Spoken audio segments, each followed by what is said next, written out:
Chapter 6. When he remembered the scene afterwards, this is how Raskolnikov saw it. The noise behind the door increased, and suddenly the door was opened a little. "What is it?" cried Porfiry Petrovitch, annoyed. "Why, I gave orders for an instant there was no answer."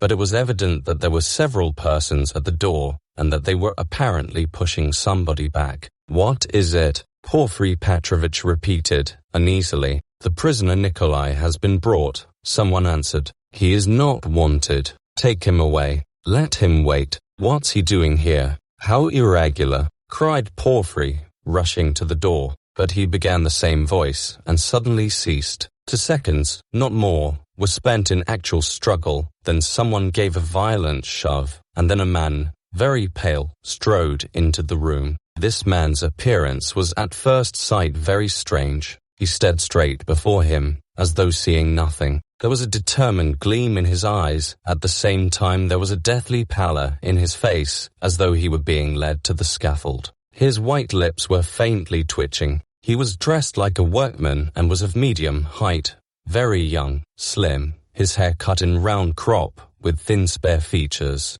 The man whom he had thrust back followed him into the room and succeeded in seizing him by the shoulder. He was a warder, but Nikolai pulled his arm away. Several persons crowded inquisitively into the doorway. Some of them tried to get in. All this took place almost instantaneously. "Go away, it's too soon. Wait till you are sent for. Why have you brought him so soon?" Porfiry Petrovitch muttered, extremely annoyed, and as it were thrown out of his reckoning. But Nikolai suddenly knelt down. "What's the matter?" cried Porfiry, surprised. "I am guilty. Mine is the sin. I am the murderer," Nikolai articulated suddenly, rather breathless, but speaking fairly loudly. For 10 seconds there was silence, as though all had been struck dumb. Even the warder stepped back, mechanically retreated to the door, and stood immovable. "What is it?" cried Porfiry Petrovitch, recovering from his momentary stupefaction. "I am the murderer," repeated Nikolai, after a brief pause. What whom did you kill?" Porfiry Petrovitch was obviously bewildered. Nikolai again was silent for a moment. "Ilyona Ivanovna and her sister Lizaveta Ivanovna I killed with an axe. Darkness came over me," he added suddenly, and was again silent. He still remained on his knees. Porfiry Petrovitch stood for some moments as though meditating, but suddenly roused himself and waved back the uninvited spectators. They instantly vanished and closed the door. Then he looked towards Raskolnikov, who was standing in the corner, staring wildly at Nikolai, and moved towards him, but stopped short, looked from Nikolai to Raskolnikov and then again at Nikolai, and seeming unable to restrain himself darted at the letter. "You're into greater hurry," he shouted at him, almost angrily. "I didn't ask you what came over you. Speak, did you kill them?" "I am the murderer. I want to give evidence," Nikolai pronounced. "Ach, what did you kill them with?" "An axe. I had it ready." "Ach, he is in a hurry."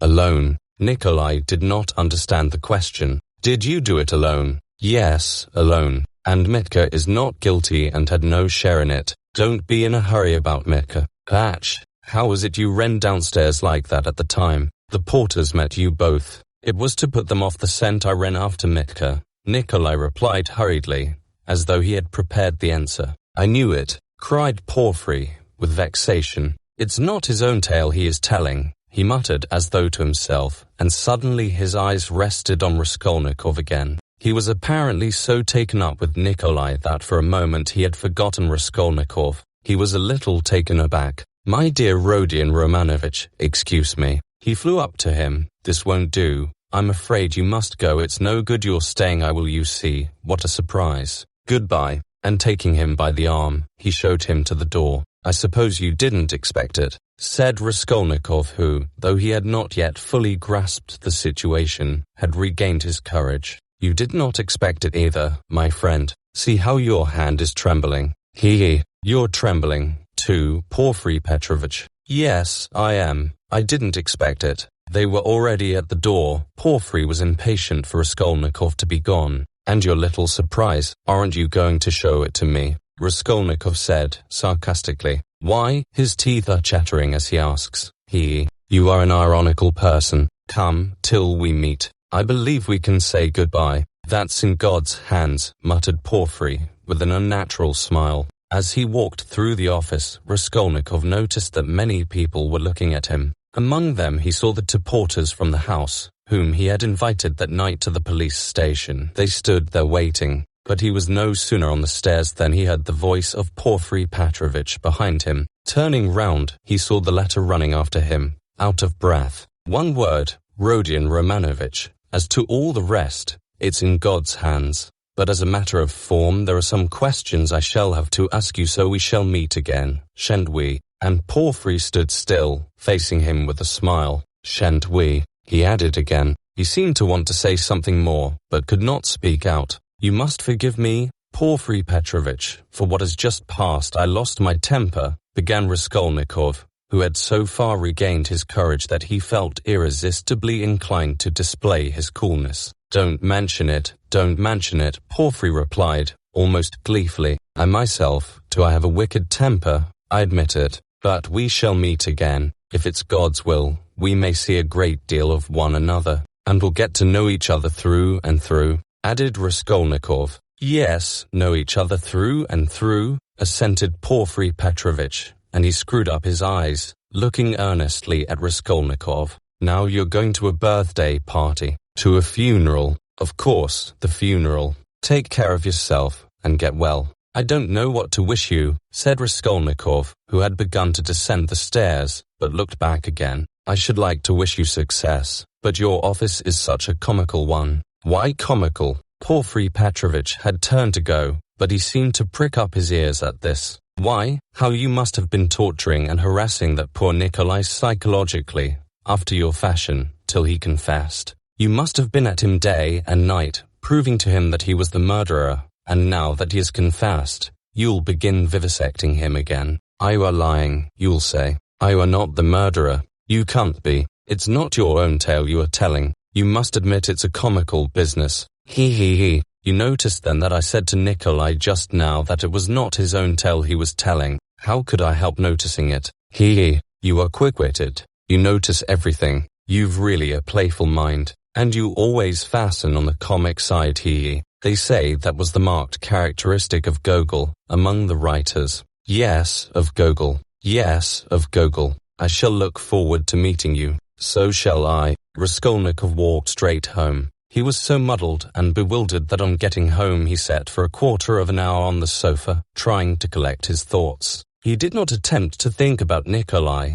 He was stupefied. He felt that his confession was something inexplicable, amazing, something beyond his understanding. But Nikolai's confession was an actual fact. The consequences of this fact were clear to him at once. Its falsehood could not fail to be discovered, and then they would be after him again. Till then, at least, he was free and must do something for himself, for the danger was imminent. But how imminent? His position gradually became clear to him. Remembering, sketchily, the main outlines of his recent scene with Porfiry, he could not help shuddering again with horror. Of course, he did not yet know all Porfiry's aims. He could not see into all his calculations, but he had already partly shown his hand, and no one knew better than Raskolnikov how terrible Porfiry's lead had been for him. A little more and he might have given himself away completely, circumstantially. Knowing his nervous temperament and from the first glance seeing through him, Porfiry, though playing a bold game, was bound to win. There's no denying that Raskolnikov had compromised himself seriously, but no facts had come to light as yet. There was nothing positive. But was he taking a true view of the position?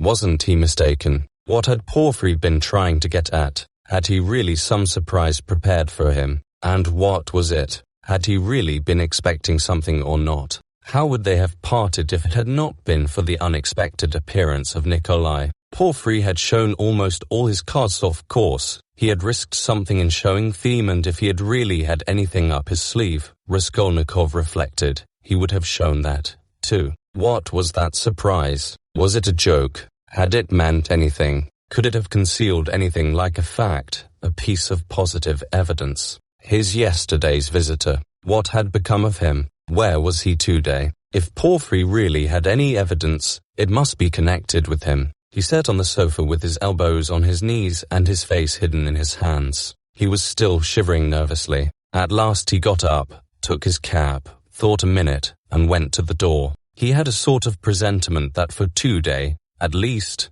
he might consider himself out of danger. He had a sudden sense almost of joy. He wanted to make haste to Katerina Ivanovna's. He would be too late for the funeral, of course, but he would be in time for the memorial dinner, and there at once he would see Sonia. He stood still, thought a moment, and a suffering smile came for a moment onto his lips. Today, he repeated to himself. Yes, today. So it must be. But as he was about to open the door, it began opening of itself. He started and moved back. The door opened gently and slowly, and there suddenly appeared a figure yesterday's visitor from underground. The man stood in the doorway, looked at Raskolnikov without speaking, and took a step forward into the room. He was exactly the same as yesterday, the same figure, the same dress, but there was a great change in his face. He looked dejected and sighed deeply. If he had only put his hand up to his cheek and leaned his head on one side, he would have looked exactly like a peasant woman. "What do you want?"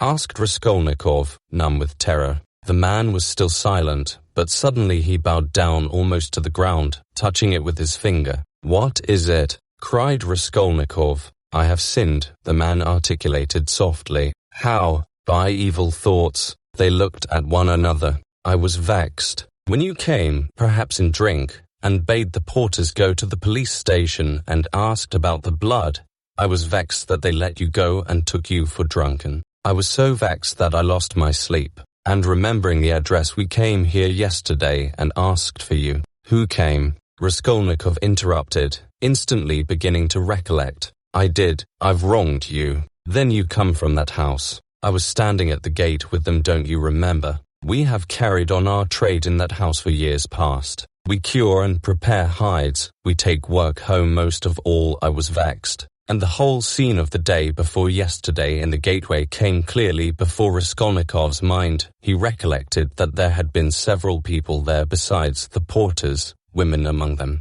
He remembered one voice had suggested taking him straight to the police station. He could not recall the face of the speaker, and even now he did not recognize it, but he remembered that he had turned round and made him some answer. So this was the solution of yesterday's horror. The most awful thought was that he had been actually almost lost, had almost done for himself on account of such a trivial circumstance. So this man could tell nothing except his asking about the flat and the blood stains. So Porfiry, too, had nothing but that delirium, no facts but this psychology which cuts both ways, nothing positive. So if no more facts come to light, and they must not, then what can they do to him? How can they convict him, even if they asked him? And Porfiry then had only just heard about the flat and had not known about it before. "Was it you who told Porfiry that I'd been there?" he cried, struck by a sudden idea. "What Porfiry? The head of the detective department?"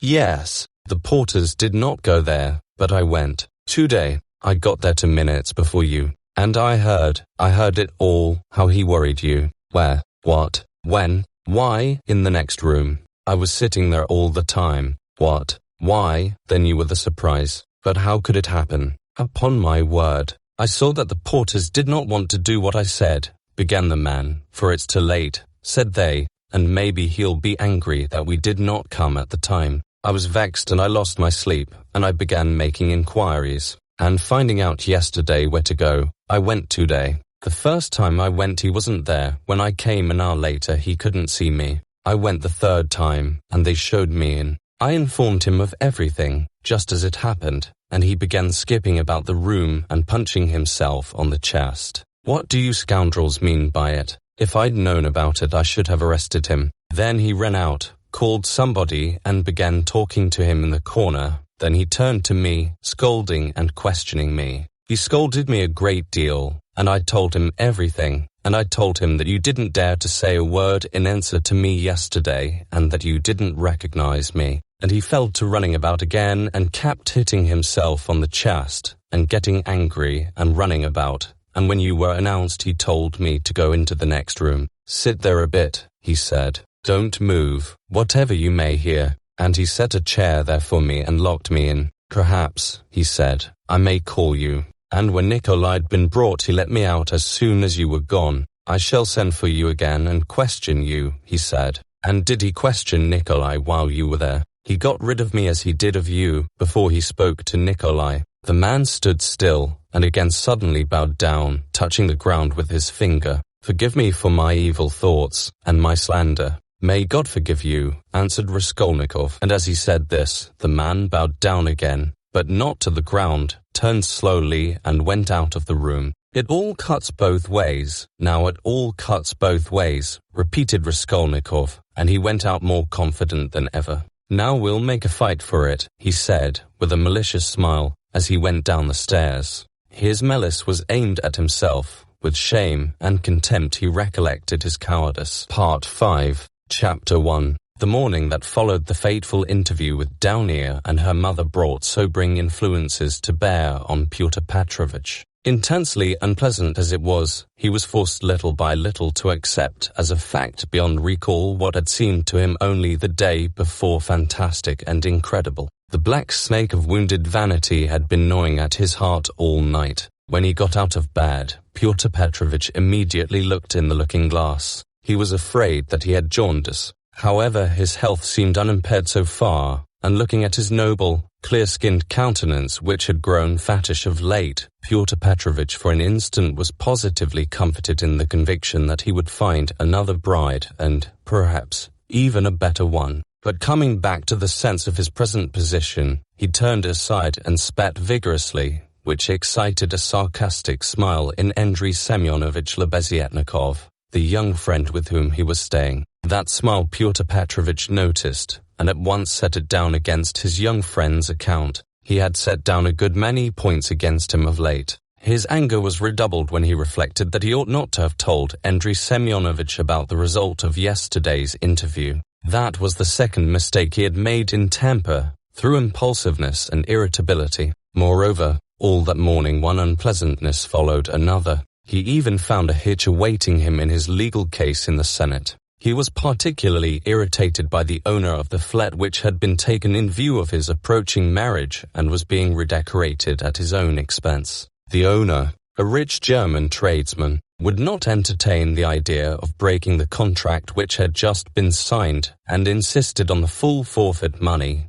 though Pyotr Petrovitch would be giving him back the flat practically redecorated. In the same way the upholsterers refused to return a single ruble of the installment paid for the furniture purchased but not yet removed to the flat. Am I to get married simply for the sake of the furniture? Pyotr Petrovitch ground his teeth, and at the same time once more he had a gleam of desperate hope. Can all that be really so irrevocably over? Is it no use to make another effort? The thought of Downier sent a voluptuous pang through his heart. He endured anguish at that moment, and if it had been possible to slay Raskolnikov instantly by wishing it, Pyotr Petrovitch would promptly have uttered the wish. It was my mistake, too, not to have given them money, he thought, as he returned dejectedly to Lebeziatnikov's room. And why on earth was I such a Jew? It was false economy. I meant to keep them without a penny so that they should turn to me as their providence, and look at them. Phew! If I'd spent some 1,500 rubles on them for the trousseau and presents,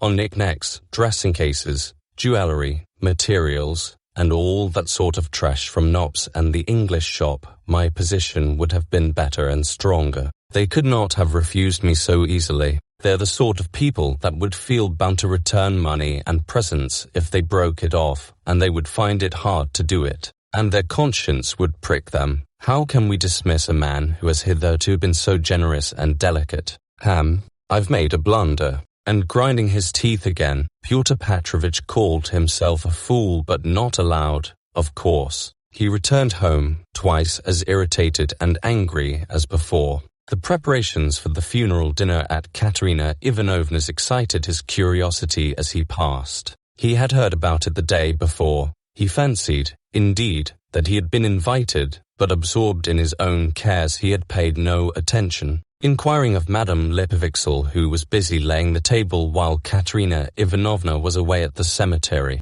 he heard that the entertainment was to be a great affair, that all the lodgers had been invited, among them some who had not known the dead man, that even Andrei Semyonovich Lebeziatnikov was invited in spite of his previous quarrel with Katerina Ivanovna, that he, Pyotr Petrovich, was not only invited, but was eagerly expected as he was the most important of the lodgers. Amalia Ivanovna herself had been invited with great ceremony in spite of the recent unpleasantness, and so she was very busy with preparations and was taking a positive pleasure in them. She was moreover dressed up to the nines, all in new black silk, and she was proud of it. All this suggested an idea to Pyotr Petrovich, and he went into his room, or rather Lebeziatnikov's, somewhat thoughtful. He had learned that Raskolnikov was to be one of the guests. Andrei Semyonovich had been at home all the morning. The attitude of Pyotr Petrovich to this gentleman was strange, though perhaps natural. Pyotr Petrovich had despised and hated him from the day he came to stay with him, and at the same time he seemed somewhat afraid of him. He had not come to stay with him on his arrival in Petersburg simply from parsimony, though that had been perhaps his chief object. He had heard of Andrei Semyonovich, who had once been his ward, as a leading young progressive who was taking an important part in certain interesting circles, the doings of which were a legend in the provinces. It had impressed Pyotr Petrovich. These powerful, omniscient circles, who despised everyone and showed everyone up, had long inspired in him a peculiar but quite vague alarm. He had not, of course, been able to form even an approximate notion of what they meant. He, like everyone, had heard that there were, especially in Petersburg, progressives of some sort, nihilists and so on, and, like many people, he exaggerated and distorted the significance of those words to an absurd degree. What for many years past he had feared more than anything was being shown up, and this was the chief ground for his continual uneasiness at the thought of transferring his business to Petersburg. He was afraid of this as little children are sometimes panic-stricken. Some years before, when he was just entering on his own career, he had come upon two cases in which rather important personages in the province, patrons of his, had been cruelly shown up. One instance had ended in great scandal for the person attacked, and the other had very nearly ended in serious trouble. For this reason, Pyotr Petrovich intended to go into the subject as soon as he reached Petersburg and, if necessary, to anticipate contingencies by seeking the favor of our younger generation. He relied on Andrei Semyonovich for this, and before his visit to Raskolnikov he had succeeded in picking up some current phrases. He soon discovered that Andrei Semyonovich was a commonplace simpleton, but that by no means reassured Pyotr Petrovich. Even if he had been certain that all the progressives were fools like him, it would not have allayed his uneasiness. All the doctrines, the ideas, the systems with which Andrei Semyonovich pastored him had no interest for him. He had his own object, simply wanted to find out at once what was happening here. Had these people any power or not? Had he anything to fear from them? Would they expose any enterprise of his? And what precisely was now the object of their attacks? Could he somehow make up to them and get round them if they really were powerful? Was this the thing to do or not? Couldn't he gain something through them? In fact, hundreds of questions presented themselves. Andrei Semyonovich was an emic, scrofulous little man, with strangely flaxen mutton chop whiskers of which he was very proud. He was a clerk and had almost always something wrong with his eyes. He was rather soft-hearted, but self-confident and sometimes extremely conceited in speech, which had an absurd effect, incongruous with his little figure. He was one of the lodgers most respected by Amalia Ivanovna, for he did not get drunk and paid regularly for his lodgings. Andrei Semyonovich really was rather stupid. He attached himself to the cause of progress and our younger generation from enthusiasm. He was one of the numerous and varied legion of dullards, of half-animate abortions,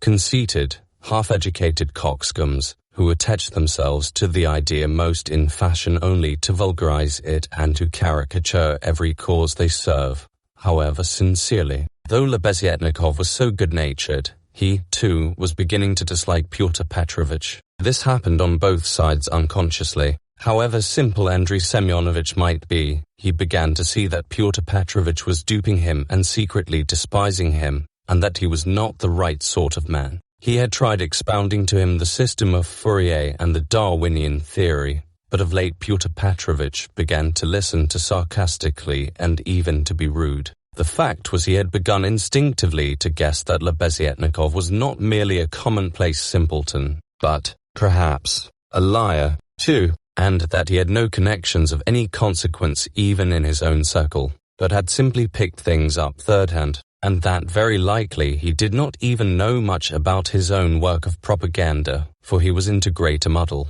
A fine person he would be to show anyone up. It must be noted, by the way, that Pyotr Petrovitch had during those 10 days eagerly accepted the strangest praise from Andrei Semyonovitch. He had not protested. For instance, when Andrei Semyonovitch belauded him for being ready to contribute to the establishment of the new commune, or to abstain from christening his future children, or to acquiesce if Daunia were to take a lover a month after marriage, and so on. Pyotr Petrovitch so enjoyed hearing his own praises that he did not disdain even such virtues when they were attributed to him. Pyotr Petrovitch had had occasion that morning to realize some 5% bonds, and now he sat down to the table and counted over bundles of notes. Andrei Semyonovitch, who hardly ever had any money, walked about the room pretending to himself to look at all those bank notes with indifference and even contempt. Nothing would have convinced Pyotr Petrovitch that Andrei Semyonovitch could really look on the money unmoved,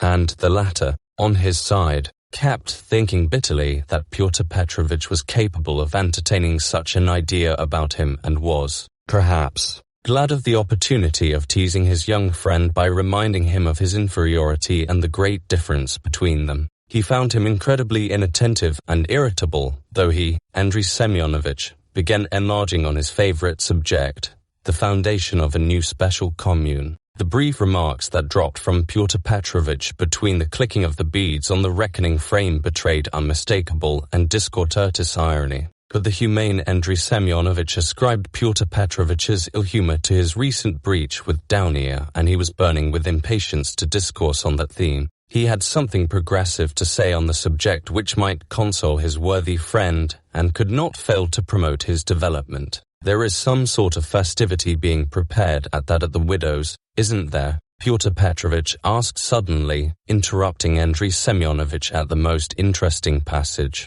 Why, don't you know? Why, I was telling you last night what I think about all such ceremonies. And she invited you to, I heard. You were talking to her yesterday. I should never have expected that beggarly fool would have spent on this feast all the money she got from that other fool, Raskolnikov. I was surprised just now as I came through at the preparations there, the wines. Several people are invited. It's beyond everything, continued Pyotr Petrovitch, who seemed to have some object in pursuing the conversation. What? You say I'm asked to? When was that? I don't remember, but I shan't go. Why should I? I only said a word to her in passing yesterday of the possibility of her obtaining a year's salary as a destitute widow of a government clerk. I suppose she has invited me on that account, hasn't she? He. I don't intend to go either, said Lebeziatnikov. I should think not, after giving her a thrashing. You might well hesitate. He. Who threshed? Whom? Cried Lebeziatnikov, flustered and blushing. Why, you threshed Katerina Ivanovna a month ago. I heard so yesterday, so that's what your convictions amount to, and the woman question, too, wasn't quite sound. He. And Pyotr Petrovitch, as though comforted, went back to clicking his beads. It's all slander and nonsense, cried Lebeziatnikov, who was always afraid of allusions to the subject. It was not like that at all. It was quite different. You've heard it wrong. It's a libel. I was simply defending myself. She rushed at me first with her nails. She pulled out all my whiskers. It's permissible for anyone, I should hope, to defend himself, and I never allow anyone to use violence to me on principle, for it's an act of despotism. What was I to do? I simply pushed her back. He. Luzhin went on laughing maliciously. You keep on like that because you are out of humor yourself. But that's nonsense, and it has nothing whatever to do with the woman question. You don't understand. I used to think, indeed, that if women are equal to man in all respects, even in strength, as is maintained now, there ought to be equality in that, too. Of course, I reflected afterwards that such a question ought not really to arise, for there ought not to be fighting, and in the future society fighting is unthinkable, and that it would be a queer thing to seek for equality in fighting. I am not so stupid though. Of course, there is fighting, there won't be later, but at present there is, confound it. How muddled one gets with you. It's not on that account that I am not going. I am not going on principle, not to take part in the revolting convention of memorial dinners. That's why. Though, of course, one might go to laugh at it. I'm sorry there won't be any priests at it. I should certainly go if there were. Then you would sit down at another man's table and insult it and those who invited you. Eh? Certainly not insult, but protest. I should do it with a good object.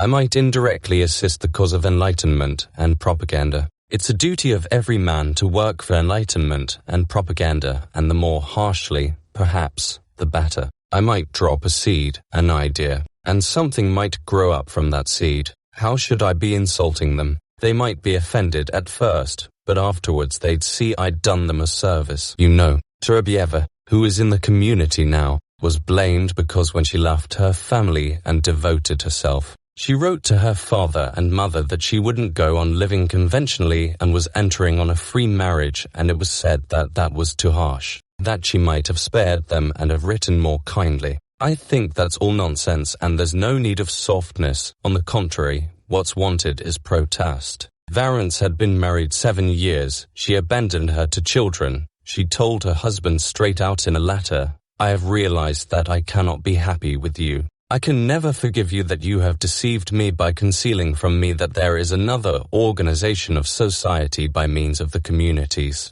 I have only lately learned it from a great-hearted man to whom I have given myself and with whom I am establishing a community. I speak plainly because I consider it dishonest to deceive you. Do as you think best. Do not hope to get me back. You are too late. I hope you will be happy. That's how letters like that ought to be written. Is that Terbieva the one you said had made a third free marriage? No, it's only the second. Really. But what if it were the fourth? What if it were the 15th? That's all nonsense. And if ever I regretted the death of my father and mother, it is now, and I sometimes think if my parents were living what a protest I would have aimed at them. I would have done something on purpose. I would have shown them. I would have astonished them. I am really sorry there is no one to surprise. He. Well, be that as you will, Pyotr Petrovitch interrupted. But tell me this, do you know the dead man's daughter, the delicate-looking little thing? It's true what they say about her, isn't it? What of it?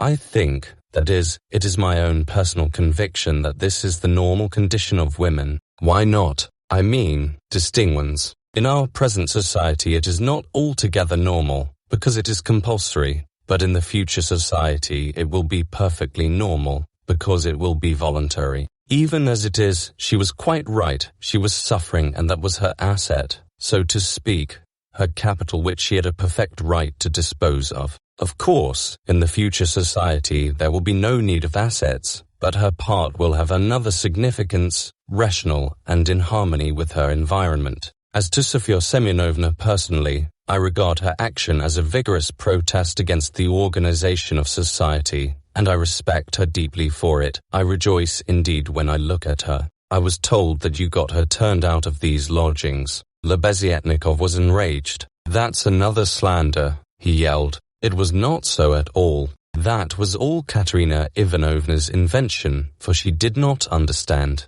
And I never made love to Sofya Semyonovna. I was simply developing her, entirely disinterestedly, trying to rouse her to protest. All I wanted was her protest, and Sofya Semyonovna could not have remained here anyway. Have you asked her to join your community? You keep on laughing, and very inappropriately. Allow me to tell you, you don't understand. There is no such rule in a community. The community is established that there should be no such rules. In a community, such a rule is essentially transformed, and what is stupid here is sensible there. What, under present conditions, is unnatural becomes perfectly natural in the community. It all depends on the environment. It's all the environment, and man himself is nothing. And I am on good terms with Sofya Semyonovna to this day, which is a proof that she never regarded me as having wronged her. I am trying now to attract her to the community, but on quite a different footing. What are you laughing at? We are trying to establish a community of our own, a special one, on a broader basis.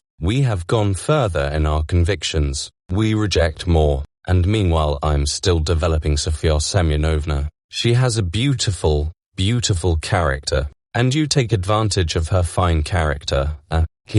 No, no, oh no, on the contrary, oh on the contrary, a queer thing to say. Believe me, why should I disguise it? In fact, I feel it strange myself how timid, chaste and modern she is with me. And you, of course, are developing her trying to prove to her that all that modesty is nonsense. Not at all, not at all. How coarsely, how stupid likes me saying so you misunderstand the word development. Good heavens, how crude you still are. We are striving for the freedom of women, and you have only one idea in your head. Setting aside the general question of chastity and feminine modesty as useless in themselves and indeed prejudices, I fully accept her chastity with me, because that's for her to decide. Of course, if she were to tell me herself that she wanted me, I should think myself very lucky, because I like the girl very much, but as it is, no one has ever treated her more courteously than I. With more respect for her dignity I wait in hopes, that's all. You had much better make her a present of something. I bet you never thought of that. You don't understand, as I've told you already. Of course, she is in such a position, but it's another question, quite another question. You simply despise her. Seeing a fact which you mistakenly considered deserving of contempt, you refuse to take a humane view of a fellow creature. You don't know what a character she is. I am only sorry that of late she has quite given up reading and borrowing books. I used to lend them to her. I am sorry, too, that with all the energy and resolution in protesting which she has already shown on Sesh has little self-reliance, little, so to say, independence, so as to break free from certain prejudices and certain foolish ideas. Yet she thoroughly understands some questions, for instance about kissing of hands, that is, that it's an insult to a woman for a man to kiss her hand, because it's a sign of inequality. We had a debate about it and I described it to her. She listened attentively to an account of the workmen's associations in France, too. Now I am explaining the question of coming into the room in the future society. And what's that, pray? We had a debate lately on the question, has a member of the community the right to enter another member's room, whether man or woman, at any time, and we decided that he has. It might be at an inconvenient moment. Lebeziatnikov was really angry. You are always thinking of something unpleasant, he cried with aversion. Phew, how vexed I am that when I was expounding our system, I referred prematurely to the question of personal privacy. It's always a stumbling block to people like you. They turn it into ridicule before they understand it. And how proud they're of it, too. Phew. I've often maintained that that question should not be approached by a novice till he has a firm faith in the system. And tell me, please, what do you find so shameful even in cesspools? I should be the first to be ready to clean out any cesspool you like. And it's not a question of self-sacrifice, it's simply work. Honorable, useful work which is as good as any other and much better than the work of a Raphael and a Pushkin, because it is more useful. And more honorable, What do you mean by more honorable? I don't understand such expressions to describe human activity. More honorable, nobler, all those are old-fashioned prejudices which I reject. Everything which is of use to mankind is honorable. I only understand one word, useful. You can snigger as much as you like, but that's so. Pyotr Petrovitch laughed heartily. He had finished counting the money and was putting it away. But some of the notes he left on the table, the cesspool question, had already been a subject of dispute between them. What was absurd was that it made Lebeziatnikov really angry, while it amused Luzhin, and at that moment he particularly wanted to anger his young friend. It's your ill luck yesterday that makes you so ill-humored and annoying, blurted out Lebeziatnikov, who in spite of his independence and his protests did not venture to oppose Pyotr Petrovitch and still behaved to him with some of the respect habitual in earlier years. You'd better tell me this, Pyotr Petrovitch interrupted with haughty displeasure. Can you, or rather are you really friendly enough with that young person to ask her to step in here for a minute? I think they've all come back from the cemetery. I heard the sound of steps. I want to see her, that young person. What for? Lebeziatnikov asked with surprise. Oh, I want to. I'm leaving here today or tomorrow, and therefore I wanted to speak to her about. However, You may be present during the interview.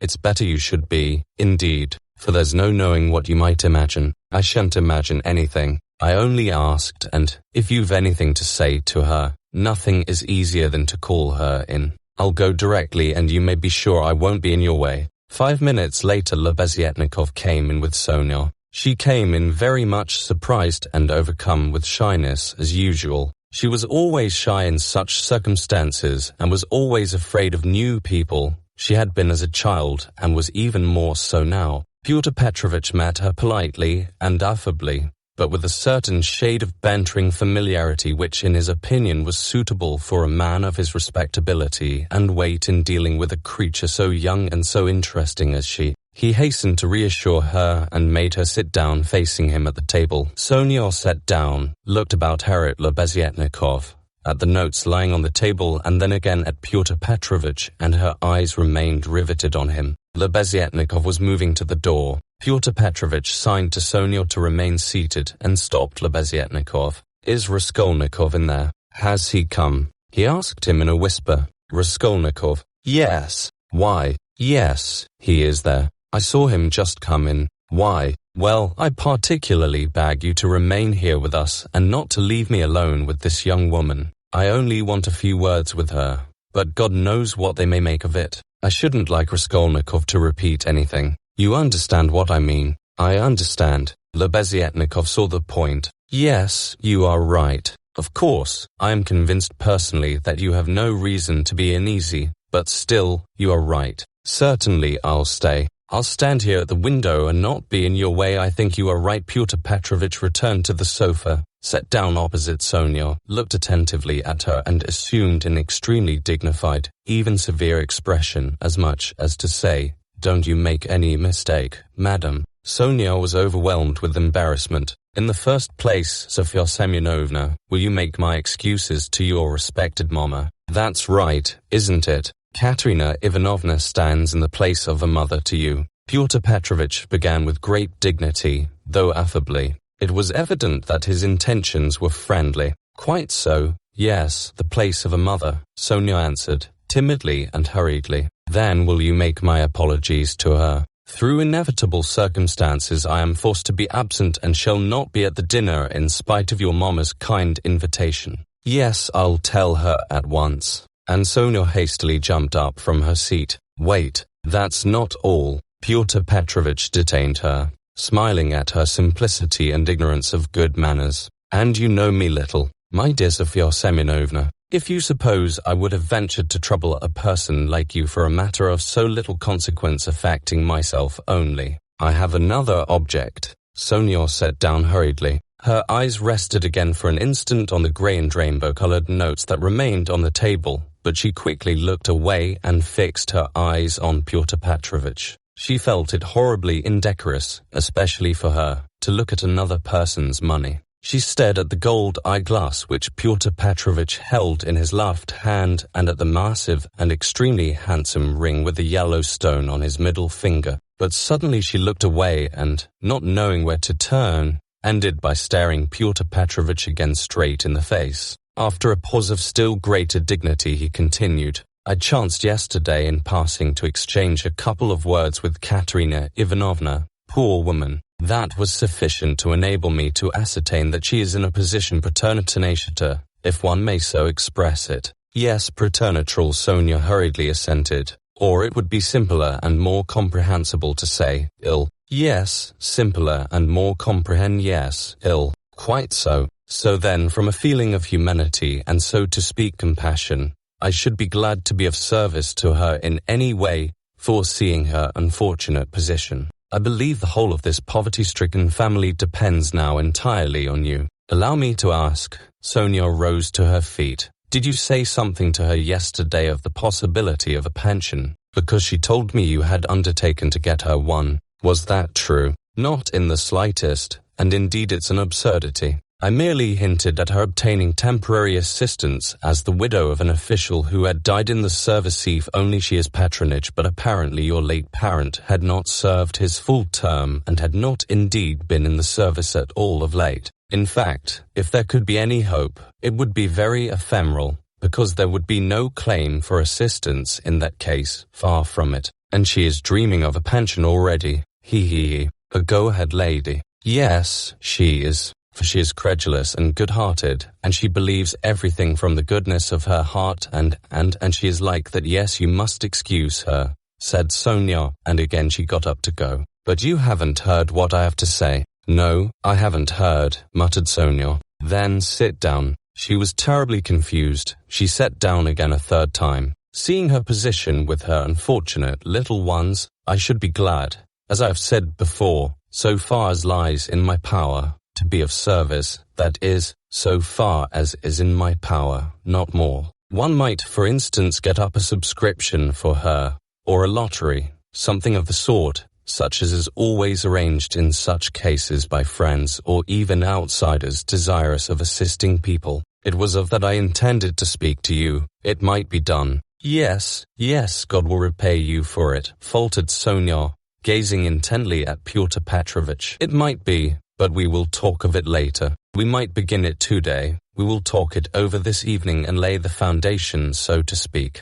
Come to me at 7 o'clock. Mr. Lebeziatnikov, I hope, will assist us. But there is one circumstance of which I ought to warn you beforehand, and for which I venture to trouble you, Sofya Semyonovna, to come here. In my opinion, money cannot be, indeed it's unsafe to put it into Katerina Ivanovna's own hands. The dinner today is a proof of that, though she has not, so to speak, a crust of bread for tomorrow and, well, boots or shoes, or anything. She has bought 2-day Jamaica rum, and even, I believe, Madeira and coffee. I saw it as I passed through. Tomorrow it will all fall upon you again. They won't have a crust of bread. It's absurd, really. And so, to my thinking, a subscription ought to be raised so that the unhappy widow should not know of the money, but only you, for instance. Am I right? I don't know. This is only 2-day, once in her life. She was so anxious to do honor, to celebrate the memory.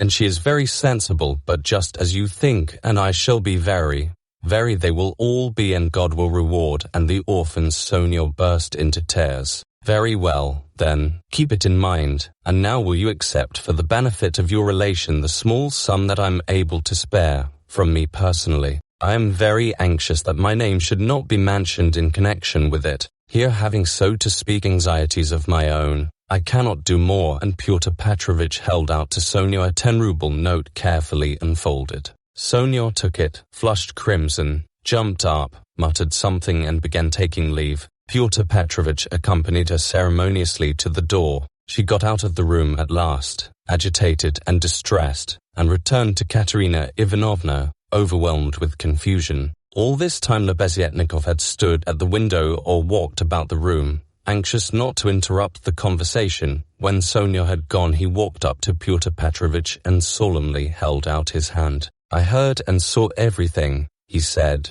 laying stress on the last verb. That is honorable. I mean to say, it's humane. You wanted to avoid gratitude, I saw. And although I cannot, I confess, in principle sympathize with private charity, for it not only fails to eradicate the evil but even promotes it, yet I must admit that I saw your action with pleasure eyes. Yes, I like it. That's all nonsense, muttered Pyotr Petrovitch, somewhat disconcerted, looking carefully at Lebeziatnikov. No, it's not nonsense. A man who has suffered distress and annoyance as you did yesterday, and who yet can sympathize with the misery of others, such a man, even though he is making a social mistake, he's still deserving of respect. I did not expect it indeed of you, Pyotr Petrovitch, especially as according to your ideas, oh, what a drawback your ideas are to you. How distressed you are, for instance, by your ill luck yesterday, cried the simple-hearted Lebeziatnikov, who felt a return of affection for Pyotr Petrovitch.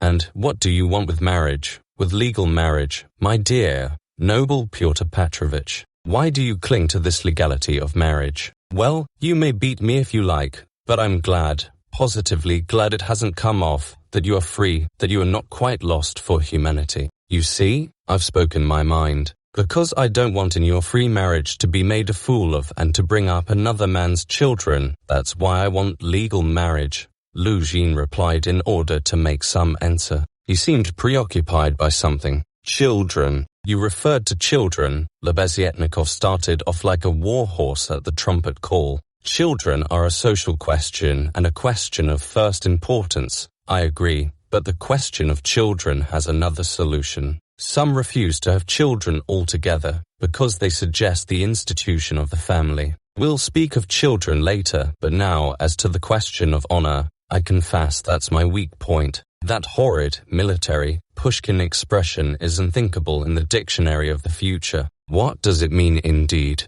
It's nonsense. There will be no deception in a free marriage. That is only the natural consequence of a legal marriage, so to say. It's corrective, a protest. So that indeed it's not humiliating, and if I ever, to suppose an absurdity, were to be legally married, I should be positively glad of it. I should say to my wife, my dear, hitherto I have loved you, now I respect you, for you've shown you can protest. You laugh. That's because you are incapable of getting away from prejudices. Confound it all. I understand now where the unpleasantness is of being deceived in a legal marriage, but it's simply a despicable consequence of a despicable position in which both are humiliated. When the deception is open, as in a free marriage, then it does not exist. It's unthinkable. Your wife will only prove how she respects you by considering you incapable of opposing her happiness and avenging yourself on her for her new husband. Damn it all. I sometimes dream if I were to be married. Phoo. I mean if I were to marry, legally or not. It's just the same. I should present my wife with a lover if she had not found one for herself. My dear, I should say, I love you, but even more than that I desire you to respect me. See, am I not right? Pyotr Petrovitch sniggered as he listened, but without much merriment. He hardly heard it indeed. He was preoccupied with something else, and even Lebeziatnikov at last noticed it. Pyotr Petrovitch seemed excited and rubbed his hands. Lebeziatnikov remembered all this and reflected upon it afterwards. Chapter 2. It would be difficult to explain exactly what could have originated the idea of that senseless dinner in Katerina Ivanovna's disordered brain. Nearly 10 of the 20 rubles, given by Raskolnikov for Marmeladov's funeral, were wasted upon it. Possibly Katerina Ivanovna felt obliged to honor the memory of the deceased suitably, that all the lodgers, and still more Amalia Ivanovna, might know that he was in no way their inferior,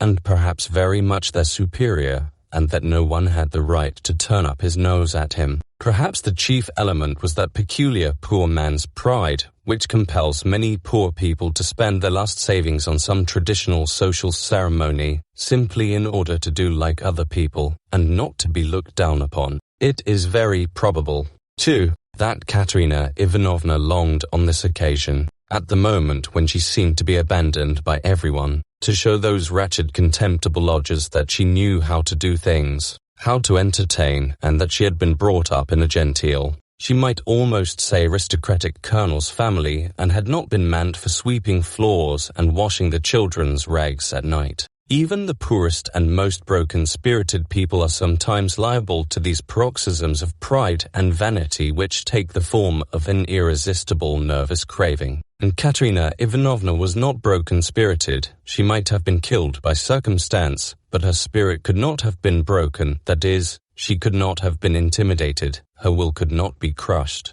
Moreover, Sonia had said with good reason that her mind was unhinged. She could not be said to be insane, but for a year past she had been so harassed that her mind might well be overstrained. The later stages of consumption are apt, doctors tell us, to affect the intellect. There was no great variety of wines, nor was there Madeira, but wine there was. There was vodka, rum and Lisbon wine, all the poorest quality but in sufficient quantity. Besides the traditional rice and honey, there were 3 or 4 dishes, one of which consisted of pancakes, all prepared in Amalia Ivanovna's kitchen. 2 samovars were boiling, that tea and punch might be offered after dinner. Katerina Ivanovna had herself seen to purchasing the provisions, with the help of one of the lodgers, an unfortunate little Pole who had somehow been stranded at Madame Lipovixel's. He promptly put himself at Katerina Ivanovna's disposal and had been all that morning and all the day before running about as fast as his legs could carry him, and very anxious that everyone should be aware of it. For every trifle he ran to Katerina Ivanovna, even hunting her out at the bazaar, at every instant called her pony. She was heartily sick of him before the end, though she had declared at first that she could not have got on without this serviceable and magnanimous man. It was one of Katerina Ivanovna's characteristics to paint everyone she met in the most glowing colors. Her praises were so exaggerated as sometimes to be embarrassing. She would invent various circumstances to the credit of her new acquaintance and quite genuinely believe in their reality. Then all of a sudden she would be disillusioned and would rudely and contemptuously repulse the person she had only a few hours before been literally adoring. She was naturally of a gay, lively and peace-loving disposition, but from continual failures and misfortunes she had come to desire so keenly that all should live in peace and joy and should not dare to break the peace, that the slightest jar, the smallest disaster reduced her almost to frenzy, and she would pass in an instant from the brightest hopes and fancies to cursing her fate and raving, and knocking her head against the wall. Amalia Ivanovna, too, suddenly acquired extraordinary importance in Katerina Ivanovna's eyes and was treated by her with extraordinary respect, probably only because Amalia Ivanovna had thrown herself heart and soul into the preparations. She had undertaken to lay the table, to provide the linen, crockery, etc., and to cook the dishes in her kitchen, and Katerina Ivanovna had left it all in her hands and gone herself to the cemetery. Everything had been well done. Even the tablecloth was nearly clean. The crockery, knives, forks and glasses were, of course, of all shapes and patterns, lent by different lodgers, but the table was properly laid at the time fixed, and Amalia Ivanovna, feeling she had done her work well, had put on a black silk dress and a cap with new mourning ribbons and met the returning party with some pride. This pride, though justifiable, displeased Katerina Ivanovna for some reason, as though the table could not have been laid except by Amalia Ivanovna. She disliked the cap with new ribbons, too. Could she be stuck up, the stupid German, because she was mistress of the house and had consented as a favor to help her poor lodgers? As a favor. Fancy that. Katerina Ivanovna's father, who had been a colonel and almost a governor, had sometimes had the table set for 40 persons, and then anyone like Amalia Ivanovna, or rather Ludwigovna, would not have been allowed into the kitchen. Katerina Ivanovna, however, put off expressing her feelings for the time and contented herself with treating her coldly, though she decided inwardly that she would certainly have to put Amalia Ivanovna down and set her in her proper place. For goodness only knew what she was fancying herself. Katerina Ivanovna was irritated by the fact that hardly any of the lodgers invited had come to the funeral, except the Pole who had just managed to run into the cemetery, while to the memorial dinner the poorest and most insignificant of them had turned up,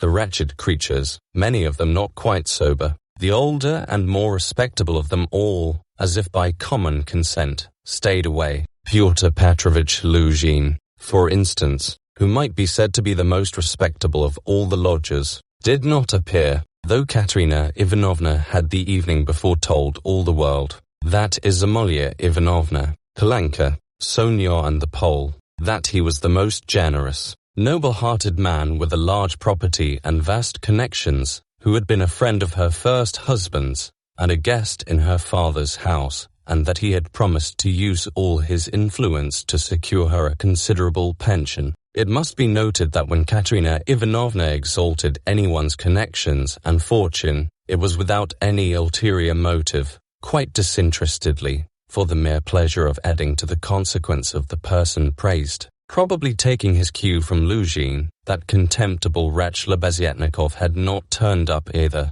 What did he fancy himself? He was only asked out of kindness and because he was sharing the same room with Pyotr Petrovich and was a friend of his, so that it would have been awkward not to invite him. Among those who failed to appear were the genteel lady and her old maidish daughter, who had only been lodgers in the house for the last fortnight, but had several times complained of the noise and uproar in Katerina Ivanovna's room, especially when Marmeladov had come back drunk. Katerina Ivanovna heard this from Amalia Ivanovna, who, quarrelling with Katerina Ivanovna and threatening to turn the whole family out of doors, had shouted at her that they were not worth the foot of the honourable lodgers whom they were disturbing. Katerina Ivanovna determined now to invite this lady and her daughter, whose foot she was not worth, and who had turned away haughtily when she casually met them, so that they might know that she was more noble in her thoughts and feelings and did not harbor malice, and might see that she was not accustomed to her way of living. She had proposed to make this clear to them at dinner with allusions to her late father's governorship, and also at the same time to hint that it was exceedingly stupid of them to turn away on meeting her. The fat colonel major,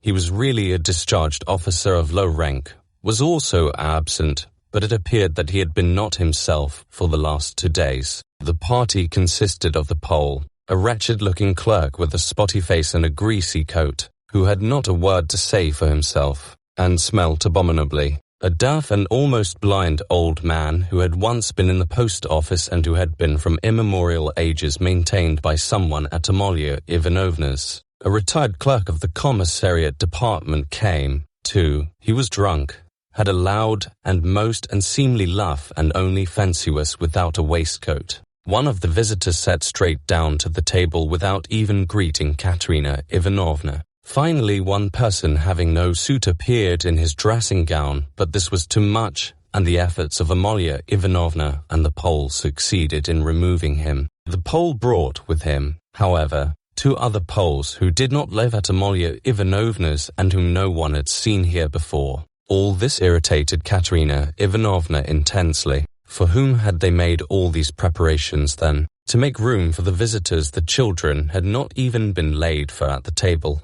but the 2 little ones were sitting on a bench in the furthest corner with their dinner laid on a box, while Polenka as a big girl had to look after them, feed them, and keep their noses wiped like well-bred children's. Katerina Ivanovna, in fact, could hardly help meeting her guests with increased dignity and even haughtiness. She stared at some of them with special severity and loftily invited them to take their seats, rushing to the conclusion that Amalia Ivanovna must be responsible for those who were absent. She began treating her with extreme nonchalance, which the latter promptly observed and resented. Such a beginning was no good omen for the end. All were seated at last. Raskolnikov came in almost at the moment of their return from the cemetery. Katerina Ivanovna was greatly delighted to see him, in the first place, because he was the one educated visitor, and, as everyone knew, was in 2 years to take a professorship in the university, and secondly because he immediately and respectfully apologized for having been unable to be at the funeral. She positively pounced upon him,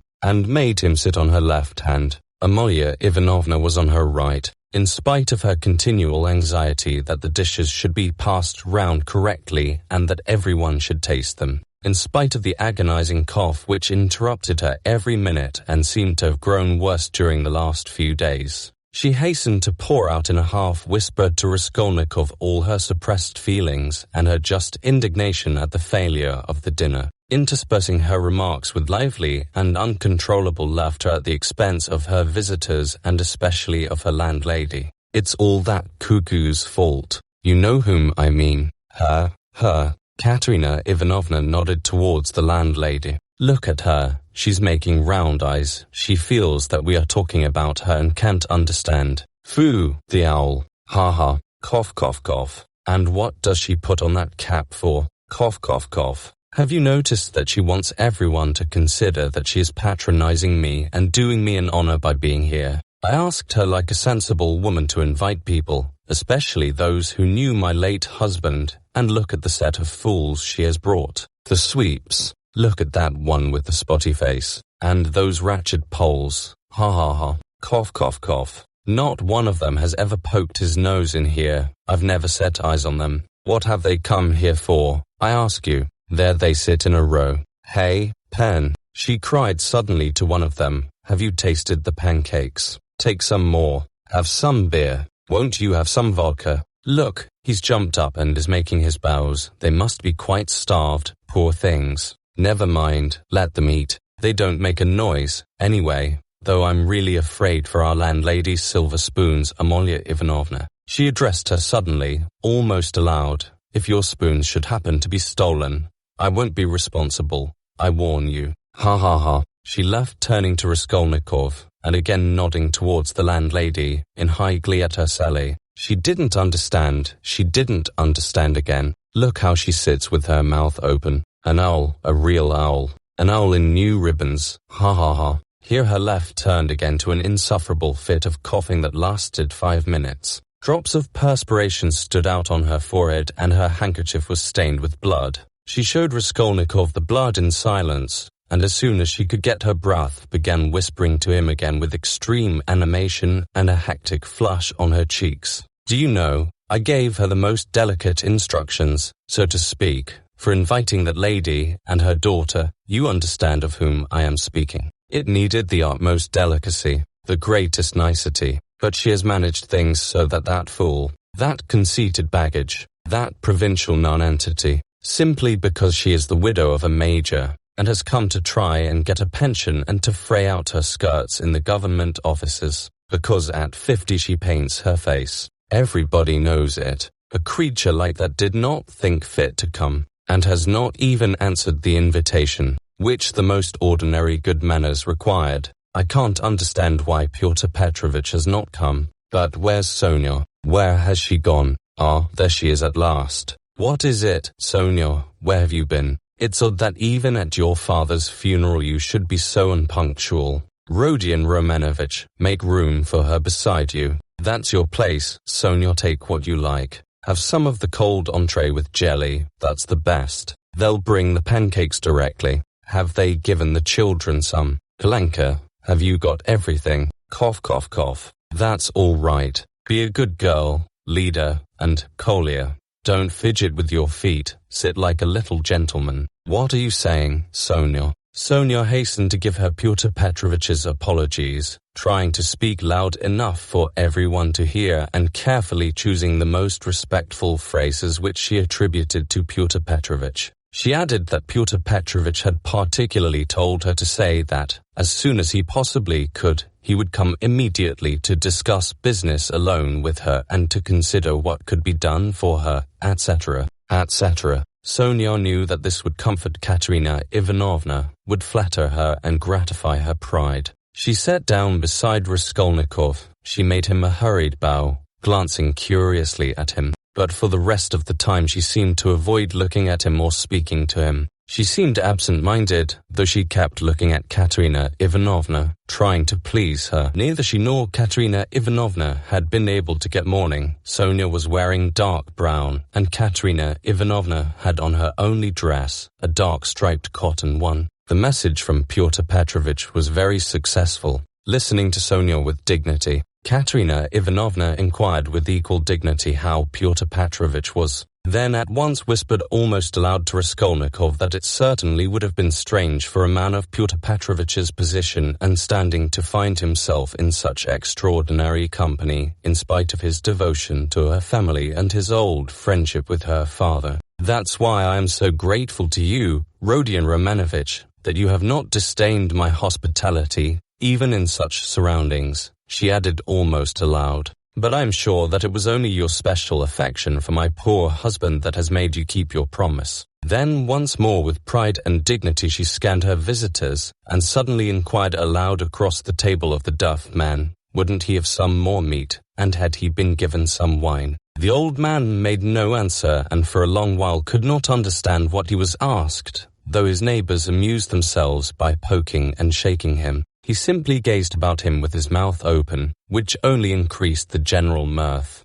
What an imbecile! Look, look, why was he brought? But as to Pyotr Petrovitch, I always had confidence in him, Katerina Ivanovna continued, and, of course, he is not like with an extremely stern face. She addressed Amalia Ivanovna so sharply and loudly that the latter was quite disconcerted. Not like your dressed-up draggletails whom my father would not have taken as cooks into his kitchen, and my late husband would have done them honor if he had invited them in the goodness of his heart. Yes, he was fond of drink, he was fond of it, he did drink, cried the commissariat clerk, gulping down his 12th glass of vodka. My late husband certainly had that weakness, and everyone knows it. Katerina Ivanovna attacked him at once, but he was a kind and honorable man, who loved and respected his family. The worst of it was his good nature made him trust all sorts of disreputable people, and he drank with fellows who were not worth the sole of his shoe.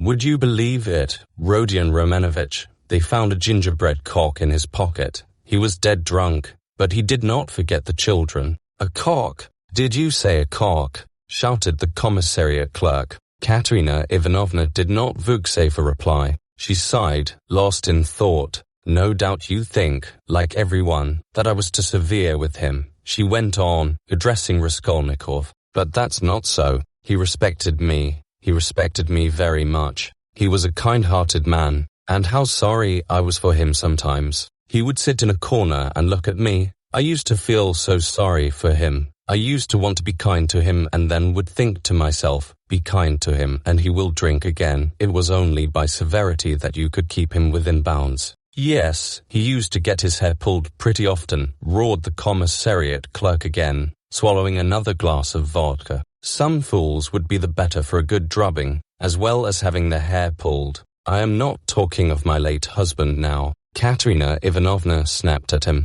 The flush on her cheeks grew more and more marked. Her chest heaved. In another minute she would have been ready to make a scene. Many of the visitors were sniggering, evidently delighted. They began poking the commissariat clerk and whispering something to him. They were evidently trying to egg him on. "Allow me to ask, what are you alluding to?" began the clerk. "That is to say, who's about whom did you say just now, but I don't care." "That's nonsense. Widow, I forgive you. Pass." And he took another drink of vodka. Raskolnikov sat in silence, listening with disgust. He only ate from politeness, just tasting the food that Katerina Ivanovna was continually putting on his plate to avoid hurting her feelings. He watched Sonia intently, but Sonia became more and more anxious and distressed. She, too, foresaw that the dinner would not end peaceably, and saw with terror Katerina Ivanovna's growing irritation. She knew that she, Sonia, was the chief reason for the genteel lady's contemptuous treatment of Katerina Ivanovna's invitation. She had heard from Amalia Ivanovna that the mother was positively offended at the invitation and had asked the question, how could she let her daughter sit down beside that young person? Sonia had a feeling that Katerina Ivanovna had already heard this, and an insult to Sonia meant more to Katerina Ivanovna than an insult to herself,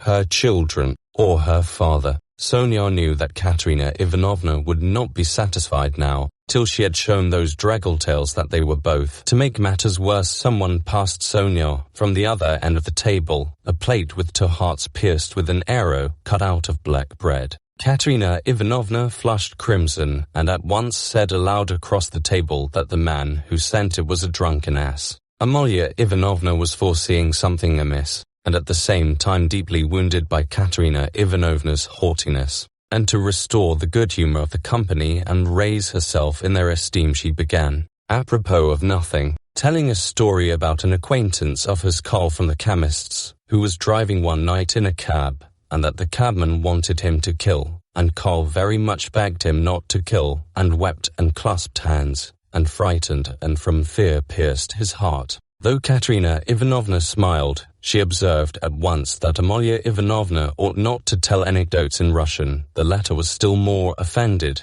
and she retorted that her Vater Berlin was a very important man and always went with his hands in pockets. Katerina Ivanovna could not restrain herself and left so much that Amalia Ivanovna lost patience and could scarcely control herself. "Listen to the owl." Katerina Ivanovna whispered at once, her good humor almost restored. She meant to say he kept his hands in his pockets, but she said he put his hands in people's pockets. Cough, cough. And have you noticed, Rodion Romanovich, that all these Petersburg foreigners, the Germans especially, are all stupider than we? Can you fancy any one of us telling how Karl from the chemist's pierced his heart from fear, and that the idiot, instead of punishing the cabman, clasped his hands and wept, and much begged? Ah, the fool. And you know she fancies it's very touching and does not suspect how stupid she is. To my thinking, that drunken commissariat clerk is a great deal cleverer. Anyway, one can see that he has addled his brains with drink.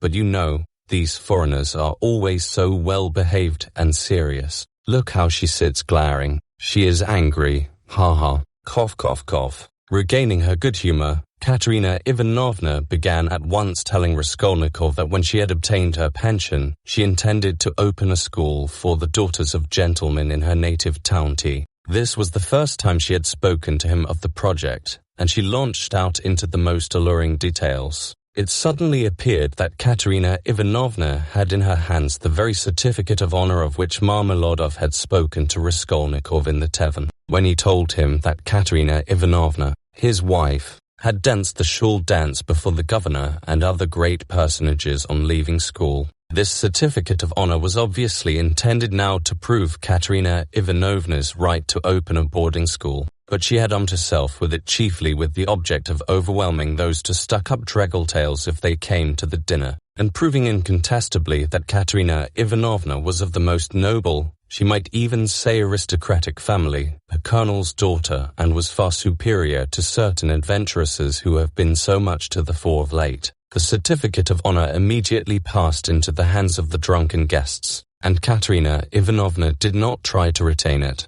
for it actually contained the statement in Tout's letters that her father was of the rank of a major, and also a companion of an order, so that she really was almost the daughter of a colonel. Warming up, Katerina Ivanovna proceeded to enlarge on the peaceful and happy life they would lead in tea, on the gymnasium teachers whom she would engage to give lessons in her boarding school, one a most respectable old Frenchman, one Mangat, who had taught Katerina Ivanovna herself in old days and was still living in T, and would no doubt teach in her school on moderate terms. Next she spoke of Sonia, who would go with her to tea and help her in all her plans. At this someone at the further end of the table gave a sudden guffaw.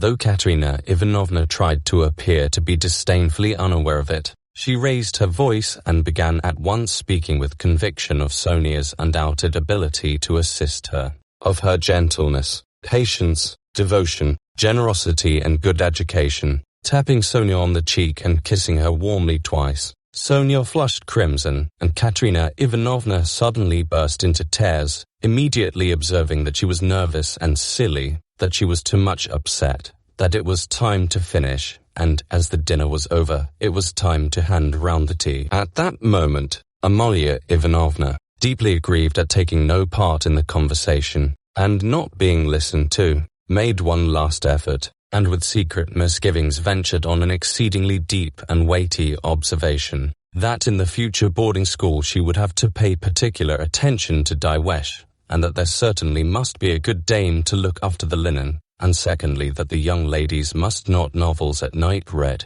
Katerina Ivanovna, who certainly was upset and very tired, as well as heartily sick of the dinner, at once cut short Amalia Ivanovna, saying she knew nothing about it and was talking nonsense, that it was the business of the laundry maid, and not of the directress of a high-class boarding school to look after Diewesh, and as for novel reading, that was simply rudeness, and she begged her to be silent. Amalia Ivanovna fired up and getting angry observed that she only meant her good, and that she had meant her very good, and that it was long since she had paid her gold for the lodgings. Katerina Ivanovna at once set her down, saying that it was a lie to say she wished her good, because only yesterday when her dead husband was lying on the table, she had worried her about the lodgings. To this Amalia Ivanovna very appropriately observed that she had invited those ladies, but those ladies had not come, because those ladies are ladies and cannot come to a lady who is not a lady. Katerina Ivanovna at once pointed out to her that as she was a slut she could not judge what made one really a lady. Amalia Ivanovna at once declared that her Vater aus Berlin was a very, very important man, and both hands in pockets went, and always used to say, "Poof, poof," and she leapt up from the table to represent her father, sticking her hands in her pockets, puffing her cheeks, and uttering vague sounds resembling poof, poof, amid loud laughter from all the lodgers, who purposely encouraged Amalia Ivanovna, hoping for a fight. But this was too much for Katerina Ivanovna, and she at once declared, so that all could hear, that Amalia Ivanovna probably never had a father, but was simply a drunken Petersburg Finn, and had certainly once been a cook and probably something worse. Amalia Ivanovna turned as red as a lobster and squealed that perhaps Katerina Ivanovna never had a father, but she had a Vater aus Berlin and that he wore a long coat and always said poof poof poof. Katerina Ivanovna observed contemptuously that all knew what her family was and that on that very certificate of honor it was stated in print that her father was a colonel, while Amalia Ivanovna's father, if she really had one, was probably some Finnish milkman, but that probably she never had a father at all,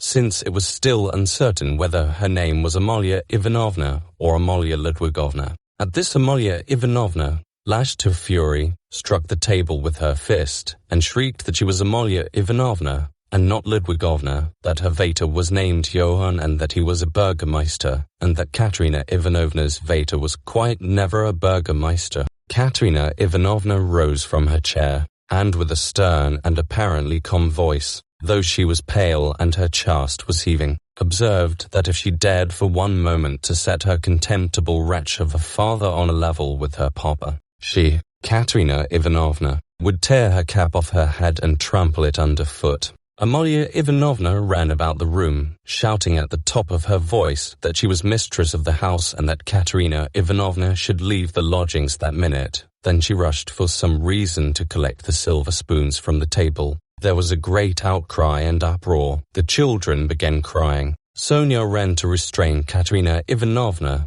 but when Amalia Ivanovna shouted something about the yellow ticket, Katerina Ivanovna pushed Sonia away and rushed at the landlady to carry out her threat. At that minute the door opened, and Pyotr Petrovich Luzhin appeared on the threshold. He stood scanning the party with severe and vigilant eyes. Katerina Ivanovna rushed to him. Chapter 3. Pyotr Petrovich, she cried, protect me, you at least. Make this foolish woman understand that she can't behave like this to a lady in misfortune, that there is a law for such things. I'll go to the Governor-General himself. She shall answer for it. Remembering my father's hospitality, protect these orphans. Allow me, madam, allow me. Pyotr Petrovich waved her off. Your papa, as you are well aware, I had not the honor of knowing. Someone laughed aloud, and I do not intend to take part in your everlasting squabbles with Amalia Ivanovna. I have come here to speak of my own affairs, and I want to have a word with your stepdaughter, Sofia Ivanovna.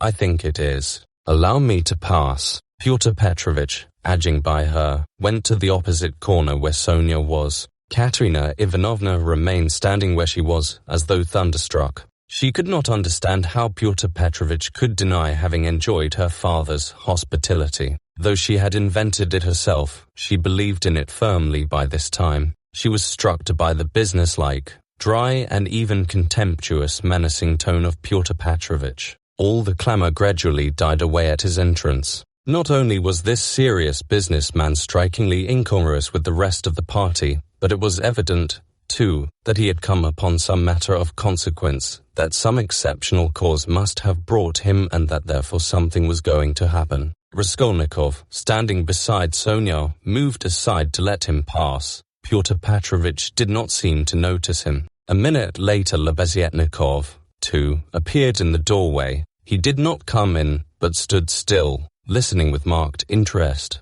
almost wonder, and seemed for a time perplexed. Excuse me for possibly interrupting you, but it's a matter of some importance, Pyotr Petrovich observed, addressing the company generally. I am glad indeed to find other persons present. Amalia Ivanovna, I humbly beg you as mistress of the house to pay careful attention to what I have to say to Sofia Ivanovna. Sofia Ivanovna, he went on, addressing Sonia, who was very much surprised and already alarmed. Immediately after your visit, I found that 100-ruble note was missing from my table in the room of my friend Mr. Lebeziatnikov. If in any way whatever you know and will tell us where it is now, I assure you on my word of honor and call all present to witness that the matter shall end there. In the opposite case, I shall be compelled to have recourse to very serious measures, and then you must blame yourself. Complete silence reigned in the room. Even the crying children were still. Sonia stood deadly pale, staring at Luzhin and unable to say a word. She seemed not to understand. Some seconds passed. Well, how is it to be then? Asked Luzhin, looking intently at her. I don't know. I know nothing about it, Sonia articulated faintly at last. No, you know nothing, Luzhin repeated, and again he paused for some seconds. Think a moment, mademoiselle, he began severely, but still, as it were, admonishing her. Reflect. I am prepared to give you time for consideration. Kindly observe this. If I were not so entirely convinced, I should not, you may be sure, with my experience, venture to accuse you so directly. Seeing that for such direct accusation before witnesses, if false or even mistaken, I should myself in a certain sense be made responsible, I am aware of that. This morning I changed for my own purposes several 5% securities for the sum of approximately 3,000 rubles. The account is noted down in my pocketbook. On my return home, I proceeded to count the money as Mr. Lebeziatnikov will bear witness on. After counting 2,300 rubles, I put the rest in my pocketbook in my coat pocket. About 500 rubles remained on the table, and among them 3 notes of 100 rubles each. At that moment you entered, at my invitation, and all the time you were present you were exceedingly embarrassed, so that 3 times you jumped up in the middle of the conversation and tried to make off.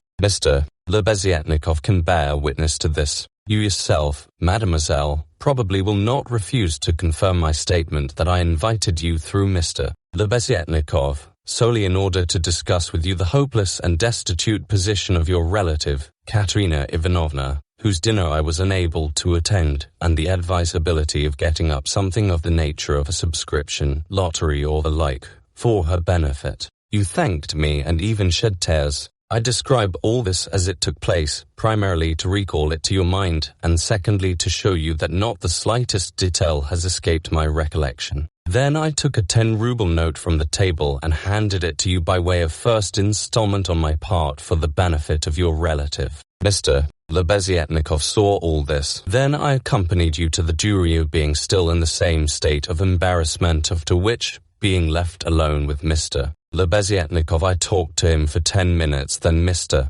Lebeziatnikov went out and I returned to the table with the money lying on it, intending to count it and to put it aside, as I proposed doing before. To my surprise, 100-ruble note had disappeared. Kindly consider the position. Mr. Lebeziatnikov, I cannot suspect. I am ashamed to allude to such a supposition. I cannot have made a mistake in my reckoning, for the minute before your entrance I had finished my accounts and found the total correct. You will admit that, recollecting your embarrassment, your eagerness to get away, and the fact that you kept your hands for some time on the table, and taking into consideration your social position and the habits associated with it, I was, so to say, with horror and positively against my will, compelled to entertain a suspicion, a cruel but justifiable suspicion. I will add further and repeat that in spite of my positive conviction, I realize that I run a certain risk in making this accusation, but as you see, I could not let it pass. I have taken action, and I will tell you why, solely, madam, solely, owing to your black ingratitude.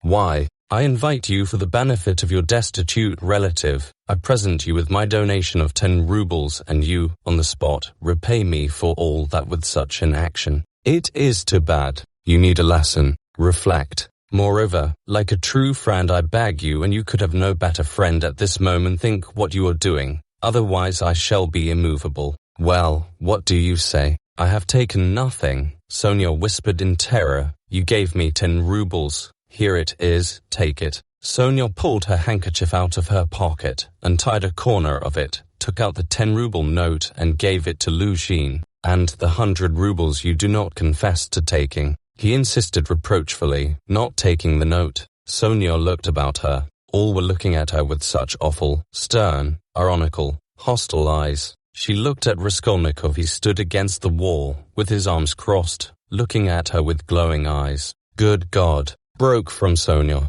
Amalia Ivanovna, we shall have to send word to the police, and therefore I humbly beg you meanwhile to send for the house porter, Luzhin said softly and even kindly. Got der Barmosage. I knew she was the thief, cried Amalia Ivanovna, throwing up her hands. You knew it. Luzhin caught her up. Then I suppose you had some reason before this for thinking so. I beg you, worthy Amalia Ivanovna, to remember your words which have been uttered before witnesses. There was a buzz of loud conversation on all sides. All were in movement. What? Cried Katerina Ivanovna, suddenly realizing the position, and she rushed at Luzhin. What? You accuse her of stealing. Sonia, ah, the wretches, the wretches. And running to Sonia, she flung her wasted arms round her and held her as in a vice. Sonia, how dared you take 10 rubles from him? Foolish girl, give it to me. Give me the 10 rubles at once here. And snatching the note from Sonia, Katerina Ivanovna crumpled it up and flung it straight into Luzhin's face. It hit him in the eye and fell on the ground.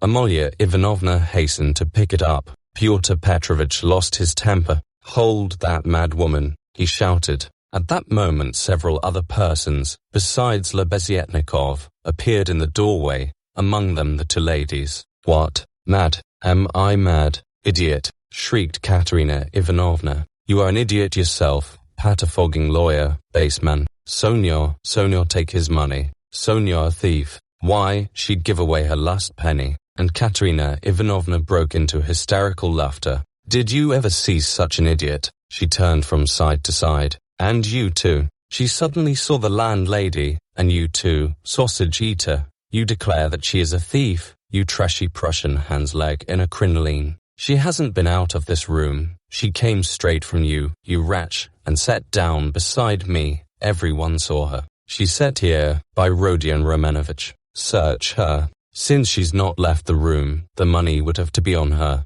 Search her, search her. But if you don't find it, then excuse me, my dear fellow, you'll answer for it. I'll go to our sovereign, to our gracious Tsar himself, and throw myself at his feet, today, this minute. I am alone in the world. They would let me in. Do you think they wouldn't? You're wrong. I will get in. I will get in. You reckoned on her meekness. You relied upon that. But I am not so submissive, let me tell you. You've gone too far yourself. Search her, search her. And Katerina Ivanovna in a frenzy shook Luzhin and dragged him towards Sonia. I am ready. I'll be responsible, but calm yourself, madam, calm yourself. I see that you are not so submissive. Well, but as to that, Luzhin muttered, that ought to be before the police, though indeed there are witnesses enough, as it is. I am ready, but in any case it's difficult for a man on account of her sex. But with the help of Amalia Ivanovna, though, of course, it's not the way to do things. How is it to be done?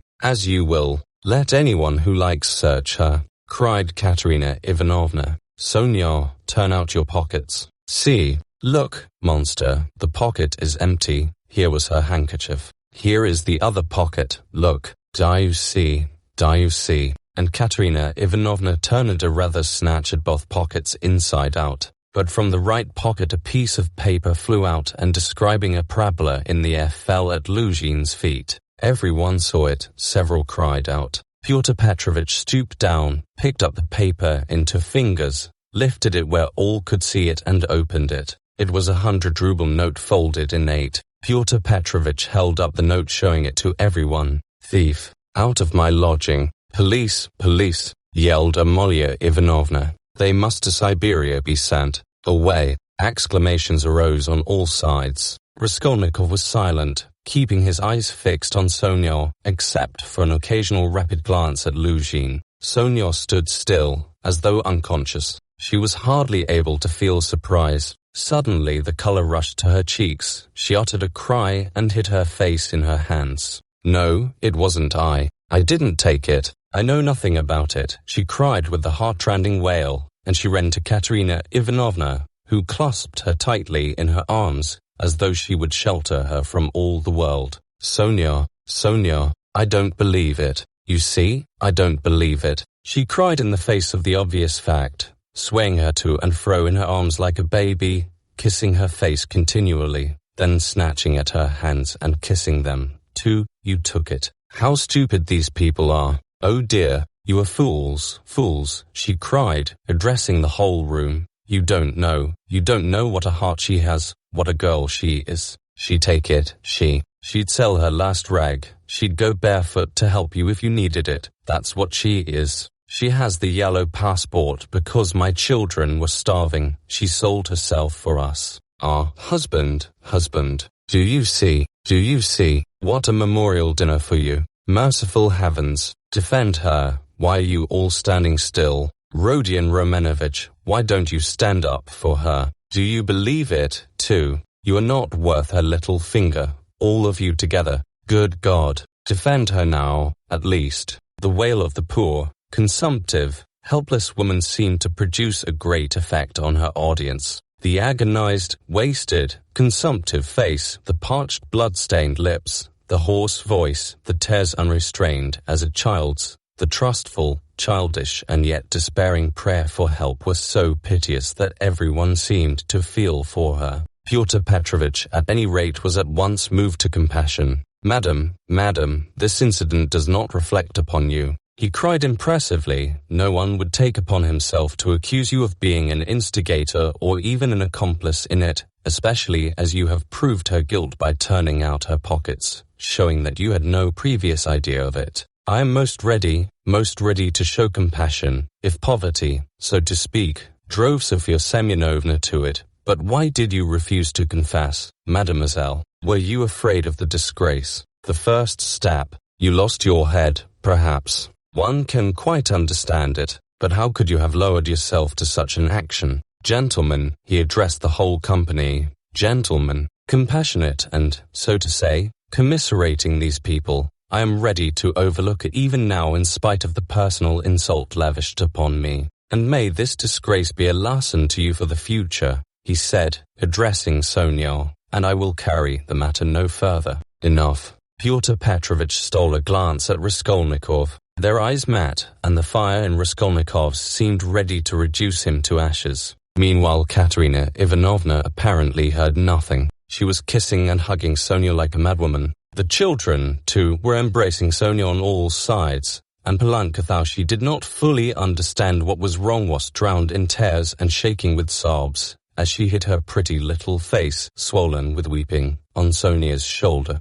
"How vile!" a loud voice cried suddenly in the doorway. Pyotr Petrovitch looked round quickly. "What vileness?" Lebeziatnikov repeated, staring him straight in the face. Pyotr Petrovitch gave a positive startle, noticed it and recalled it afterwards. Lebeziatnikov strode into the room. "And you dared to call me as witness," he said, going up to Pyotr Petrovitch. "What do you mean? What are you talking about?" muttered Luzhin. "I mean that you are a slanderer. That's what my words mean," Lebeziatnikov said hotly, looking sternly at him with his short-sighted eyes. He was extremely angry. Raskolnikov gazed intently at him, as though seizing and weighing each word. Again there was a silence. Pyotr Petrovitch indeed seemed almost dumbfounded for the first moment. "If you mean that for me," he began, stammering. "But what's the matter with you? Are you out of your mind?" "I'm in my mind, but you are a scoundrel." "Ah, how vile. I have heard everything.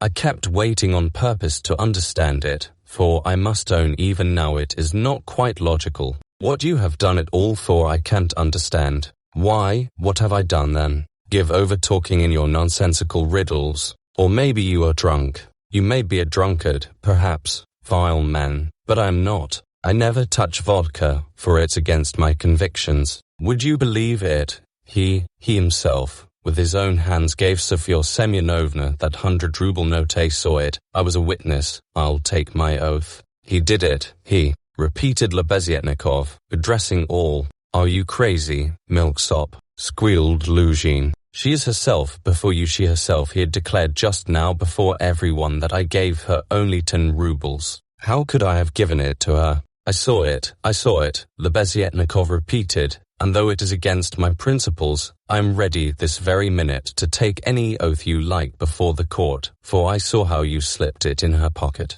Only like a fool I thought you did it out of kindness. When you were saying goodbye to her at the door, while you held her hand in one hand, with the other, the left, you slipped the note into her pocket. I saw it. Luzhin turned pale. "What lies?" he cried impudently. "Why, how could you, standing by the window, see the note? You fancied it with your short-sighted eyes. You are raving." "No, I didn't fancy it, and though I was standing some way off, I saw it all. And though it certainly would be hard to distinguish a note from the window, that's true, I knew for certain that it was a 100-ruble note, because, when you were going to give Sofya Semyonovna 10 rubles, you took up from the table a 100-ruble note. I saw it because I was standing near then, and an idea struck me at once, so that I did not forget you had it in your hand. You folded it and kept it in your hand all the time. I didn't think of it again until, when you were getting up, you changed it from your right hand to your left and nearly dropped it. I noticed it because the same idea struck me again, that you meant to do her a kindness without my seeing. You can fancy how I watched you and I saw how you succeeded in slipping it into her pocket. I saw it, I'll take my oath. Lebeziatnikov was almost breathless. Exclamations arose on all hands, chiefly expressive of wonder, but some were menacing in tone. They all crowded round Pyotr Petrovitch. Katerina Ivanovna flew to Lebeziatnikov. I was mistaken in you. Protect her. You are the only one to take her part. She is an orphan. God has sent you. Katerina Ivanovna, hardly knowing what she was doing, sank on her knees before him. A pack of nonsense, yelled Luzhin, roused to fury. It's all nonsense you've been talking. An idea struck you. You didn't think. You notice Edward does it amount to. So I gave it to her on the sly on purpose. What for? With what object? What have I to do with this? What for? That's what I can't understand, but that what I'm telling you is the fact. That's certain. So far from my being mistaken, you infamous criminal man, I remember how, on account of it, a question occurred to me at once, just when I was thanking you and pressing your hand. What made you put it secretly in her pocket? Why you did it secretly? I mean, could it be simply to conceal it from me, knowing that my convictions are opposed to yours and that I do not approve of private benevolence, which effects no radical cure? Well, I decided that you really were ashamed of giving such a large sum before me. Perhaps, too, I thought, he wants to give her a surprise when she finds a whole 100-ruble note in her pocket. For I know, some benevolent people are very fond of decking out their charitable actions in that way. Then the idea struck me, too, that you wanted to test her, to see whether, when she found it, she would come to thank you. Then, too, that you wanted to avoid thanks and that, as the saying is, your right hand should not know something of that sort. In fact, I thought of so many possibilities that I put off considering it, but still thought it indelicate to show you that I knew your secret. But another idea struck me again, that Sofya Semyonovna might easily lose the money before she noticed it. That was why I decided to come in here to call her out of the room and to tell her that you put 100 rubles in her pocket. But on my way I went first to Madame Kabilitnikov's to take them the general treatise on the positive method, and especially to recommend Piderit's article, and also Wegner's. Then I come on here, and what a state of things I find. Now could I have all these ideas and reflections if I had not seen you put the 100-ruble note in her pocket? When Lebeziatnikov finished his long-winded harangue with a logical deduction at the end, he was quite tired, and the perspiration streamed from his face. He could not, alas, even express himself correctly in Russian, though he knew no other language, so that he was quite exhausted, almost emaciated after this heroic exploit. But his speech produced a powerful effect. He had spoken with such vehemence, with such conviction that everyone obviously believed him. Pyotr Petrovitch felt that things were going badly with him. What is it to do with me if silly ideas did occur to you? He shouted. That's no evidence. You may have dreamt it, that's all. And I tell you, you are lying, sir. You are lying and slandering from some spite against me, simply from pique, because I did not agree with your free-thinking, godless, social propositions. But this retort did not benefit Pyotr Petrovitch. Murmurs of disapproval were heard on all sides. Ah, that's your line now, is it? Cried Lebeziatnikov. That's nonsense. Call the police and I'll take my oath. There's only one thing I can't understand. What made him risk such a contemptible action? Oh, pitiful, despicable man. I can explain why he risked such an action, and if necessary, I, too, will swear to it, Raskolnikov said at last in a firm voice, and he stepped forward. He appeared to be firm and composed. Everyone felt clearly, from the very look of him, that he really knew about it and that the mystery would be solved. Now I can explain it all to myself, said Raskolnikov, addressing Lebeziatnikov. From the very beginning of the business, I suspected that there was some scoundrelly intrigue at the bottom of it. I began to suspect it from some special circumstances known to me only, which I will explain at once to everyone. They account for everything. Your valuable evidence has finally made everything clear to me. I beg all to listen. This gentleman," he pointed to Luzhin, "was recently engaged to be married to a young lady, my sister, Evdotia Romanovna Raskolnikov. But coming to Petersburg, he quarreled with me the day before yesterday at our first meeting, and I drove him out of my room. I have 2 witnesses to prove it. He is a very spiteful man. The day before yesterday I did not know that he was staying here, in your room, and that consequently on the very day we quarreled, the day before yesterday, saw me give Katerina Ivanovna some money for the funeral, as a friend of the late Mr.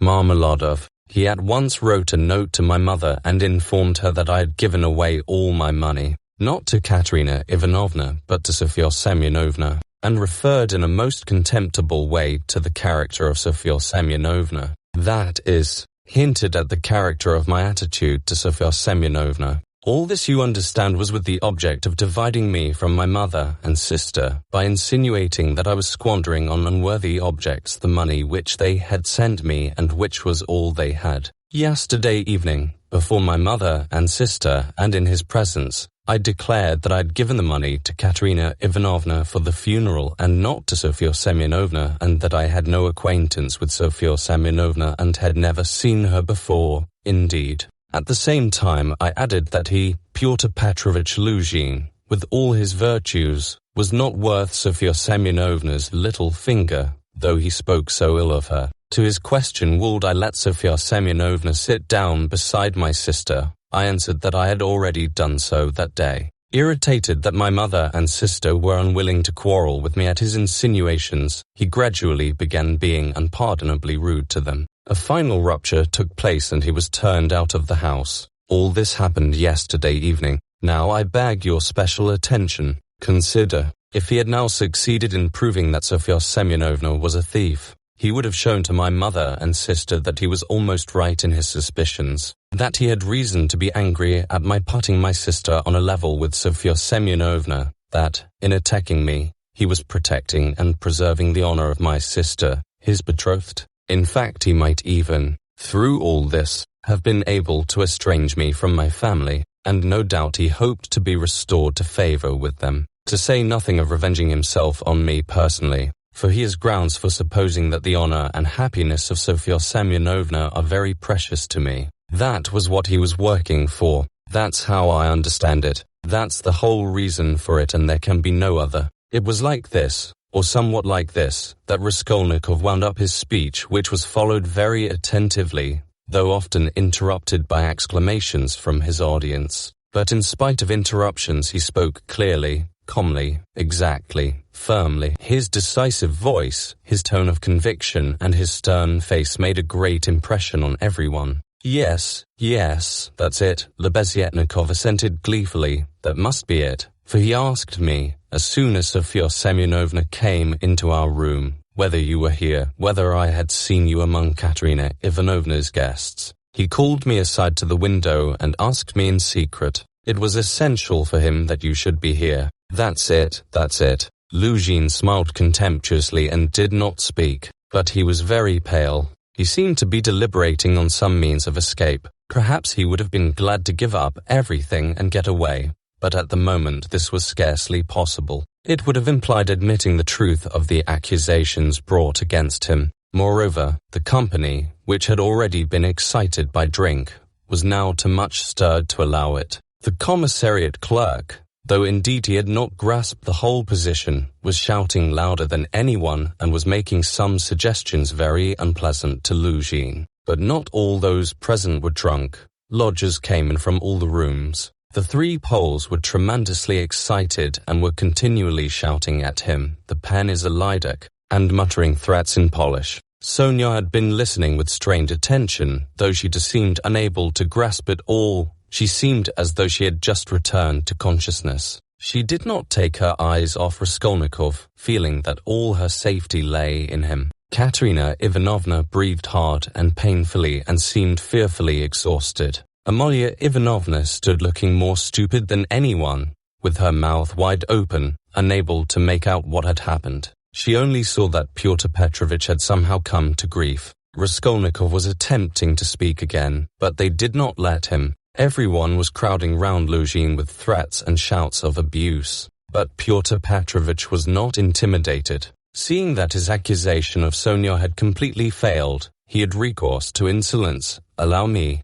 gentlemen, allow me. Don't squeeze. Let me pass," he said, making his way through the crowd. "And no threats, if you please. I assure you it will be useless. You will gain nothing by it. On the contrary, you will have to answer, gentlemen, for violently obstructing the course of justice. The thief has been more than unmasked, and I shall prosecute. Our judges are not so blind and not so drunk, and will not believe the testimony of notorious infidels, agitators, and atheists, who accuse me from motives of personal revenge which they are foolish enough to admit. Yes, allow me to pass. Don't let me find a trace of you in my room. Kindly leave at once, and everything is at an end between us. When I think of the trouble I've been taking, the way I've been expounding all this fortnight, I told you myself today that I was going, when you tried to keep me. Now I will simply add that you are a fool. I advise you to see a doctor for your brains and your short sight. Let me pass, gentlemen." He forced his way through, but the commissariat clerk was unwilling to let him off so easily. He picked up a glass from the table, brandished it in the air and flung it at Pyotr Petrovich, but the glass flew straight at Amalia Ivanovna. She screamed, and the clerk, overbalancing, fell heavily under the table. Pyotr Petrovich made his way to his room, and half an hour later had left the house. Sonia, timid by nature, had felt before that day that she could be ill-treated more easily than anyone, and that she could be wronged with impunity. Yet till that moment she had fancied that she might escape misfortune by care, gentleness and submissiveness before everyone. Her disappointment was too great. She could, of course, bear with patience and almost without murmur anything, even this, but for the first minute she felt it too bitter. In spite of her triumph and her justification, her first terror and stupefaction had passed, and she could understand it all clearly. The feeling of her helplessness and of the wrong done to her made her heart throb with anguish, and she was overcome with hysterical weeping. At last, unable to bear any more, she rushed out of the room and ran home, almost immediately after Luzhin's departure. When amidst loud laughter the glass flew at Amalia Ivanovna, it was more than the landlady could endure. With a shriek she rushed like a fury at Katerina Ivanovna, considering her to blame for everything. "Out of my lodgings, at once, quick march." And with these words she began snatching up everything she could lay her hands on that belonged to Katerina Ivanovna, and throwing it on the floor. Katerina Ivanovna, pale, almost fainting, and gasping for breath, jumped up from the bed where she had sunk in exhaustion and darted at Amalia Ivanovna. But the battle was too unequal. The landlady waved her away like a feather. "What? As though that godless calumny was not enough, this vile creature attacks me. What? On the day of my husband's funeral I am turned out of my lodging. After eating my bread and salt she turns me into the street with my orphans. Where am I to go?" wailed the poor woman, sobbing and gasping. "Good God," she cried with flashing eyes, "is there no justice upon earth? Whom should you protect if not us orphans? We shall see. There is law and justice on earth. There is. I will find it. Wait a bit, godless creature. Palenka, stay with the children. I'll come back. Wait for me, if you have to wait in the street. We will see whether there is justice on earth." And throwing over her head that green shawl which Marmeladov had mentioned to Raskolnikov, Katerina Ivanovna squeezed her way through the disorderly and drunken crowd of lodgers who still filled the room, and, wailing and tearful, she ran into the street with a vague intention of going at once somewhere to find justice. Palenka, with the two little ones in her arms, crouched, terrified, on the trunk in the corner of the room, where she waited trembling for her mother to come back. Amalia Ivanovna raged about the room, shrieking, lamenting and throwing everything she came across on the floor. The lodgers talked incoherently. Some commented to the best of their ability on what had happened. Others quarreled and swore at one another, while others struck up a song. "Now it's time for me to go," thought Raskolnikov. "Well, Sofya Semyonovna, we shall see what you'll say now." And he set off in the direction of Sonia's lodgings. Chapter 4. Raskolnikov had been a vigorous and active champion of Sonia against Luzhin, although he had such a load of horror and anguish in his own heart. but having gone through so much in the morning, he found a sort of relief in a change of sensations, apart from the strong personal feeling which impelled him to defend Sonia. He was agitated too, especially at some moments, by the thought of his approaching interview with Sonia. He had to tell her who had killed Lizaveta. He knew the terrible suffering it would be to him and, as it were, brushed away the thought of it. So when he cried as he left Katerina Ivanovna's, "Well, Sofya Semyonovna, we shall see what you'll say now," he was still superficially excited, still vigorous and defiant from his triumph over Luzhin.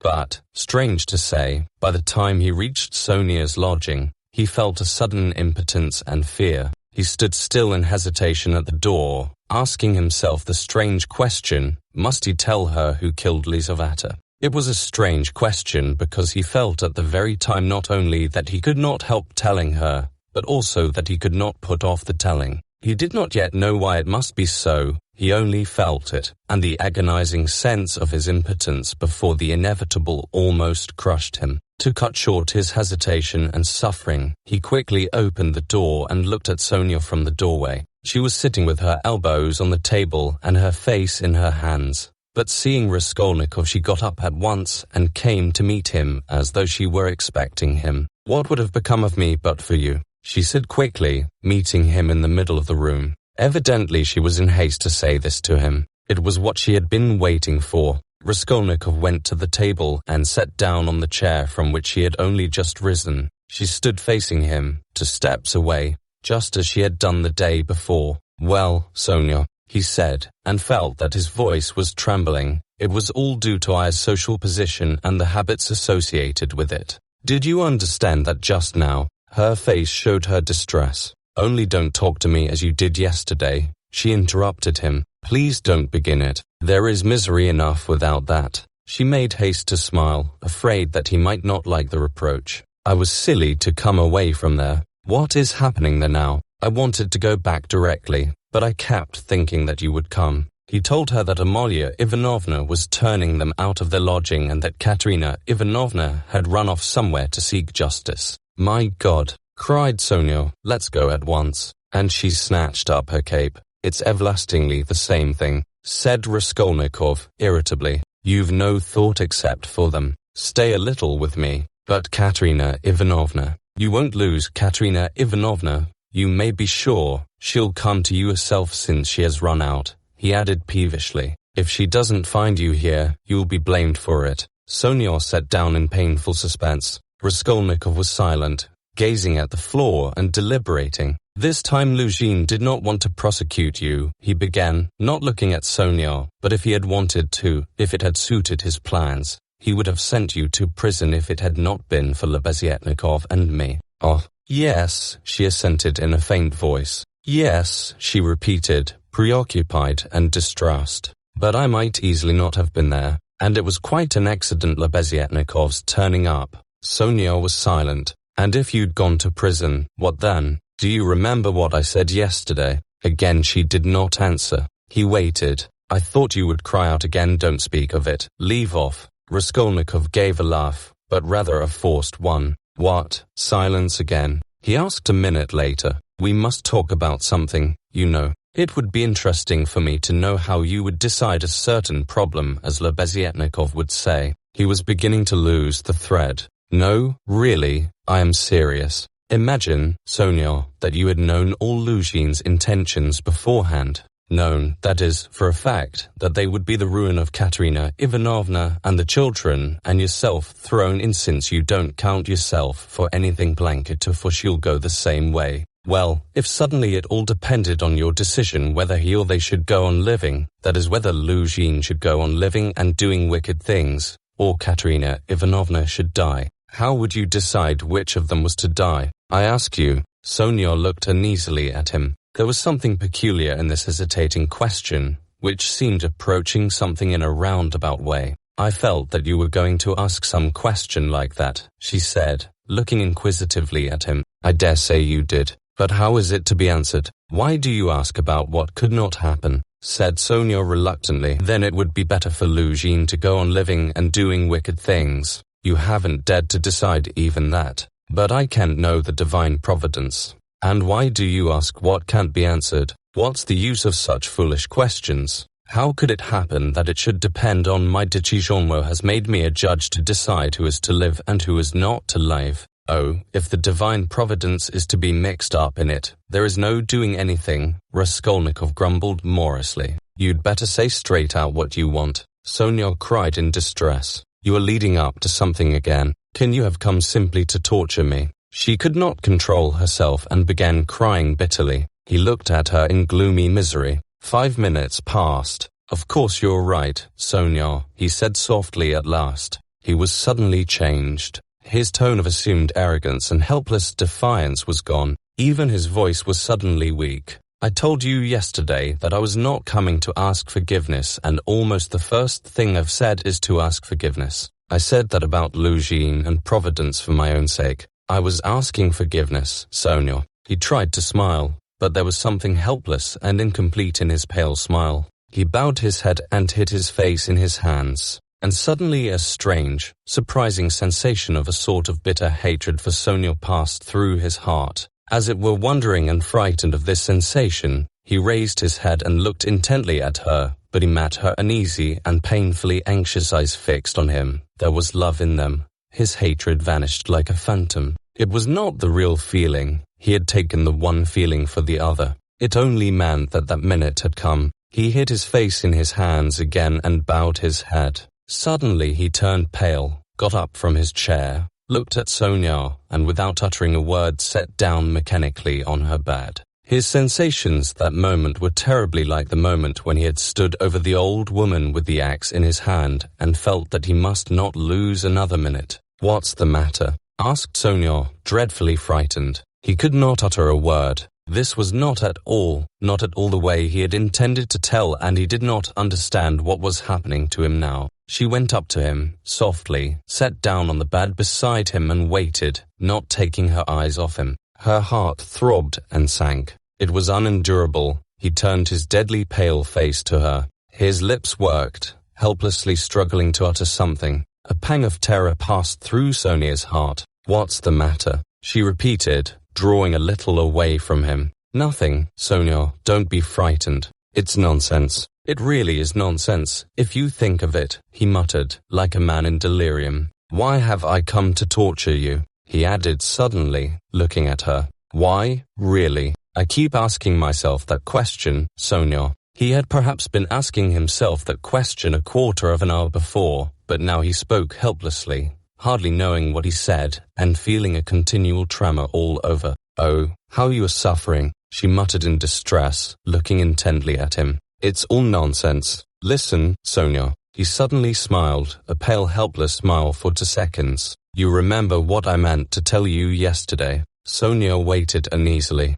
I said as I went away that perhaps I was saying goodbye forever, but that if I came today I would tell you who killed Lizaveta. She began trembling all over. Well, here I've come to tell you. Then you really meant it yesterday, she whispered with difficulty. How do you know? She asked quickly, as though suddenly regaining her reason. Sonia's face grew paler, and she breathed painfully. I know. She paused a minute. Have they found him? She asked timidly. No. Then how do you know about it? She asked again, hardly audibly, and again after a minute's pause. He turned to her and looked very intently at her. Guess, he said, with the same distorted, helpless smile. A shudder passed over her. But why do you frighten me like this? She said, smiling like a child. I must be a great friend of his since I know, Raskolnikov went on, still gazing into her face, as though he could not turn his eyes away. He did not mean to kill that Lizaveta, he killed her accidentally. He meant to kill the old woman when she was alone, and he went there, and then Lizaveta came and he killed her too. Another awful moment passed. Both still gazed at one another. You can't guess, then? He asked suddenly, feeling as though he were flinging himself down from a steeple. Anna, whispered Sonia, take a good look. As soon as he had said this again, the same familiar sensation froze his heart. He looked at her, and all at once seemed to see in her face the face of Lizaveta. He remembered clearly the expression in Lizaveta's face when he approached her with the axe, and she stepped back to the wall, putting out her hand, with childish terror in her face. looking as little children do when they begin to be frightened of something, looking intently and uneasily at what frightens them, shrinking back and holding out their little hands on the point of crying. Almost the same thing happened now to Sonia. With the same helplessness and the same terror, she looked at him for a while and, suddenly putting out her left hand, pressed her fingers faintly against his breast and slowly began to get up from the bed, moving further from him and keeping her eyes fixed even more immovably on him. Her terror infected him. The same fear showed itself on his face. In the same way he stared at her, and almost with the same childish smile. "Have you guessed?" he whispered at last. "Good God!" broke in an awful wail from her bosom. She sank helplessly on the bed with her face in the pillows, but a moment later she got up, moved quickly to him, seized both his hands and, gripping them tight in her thin fingers, began looking into his face again with the same intense stare. In this last desperate look she tried to look into him and catch some last hope. But there was no hope, there was no doubt remaining. It was all true. Later on, indeed, when she recalled that moment, she thought it strange and wondered why she had seen at once that there was no doubt. She could not have said, for instance, that she had foreseen something of the sort, and yet now, as soon as he told her,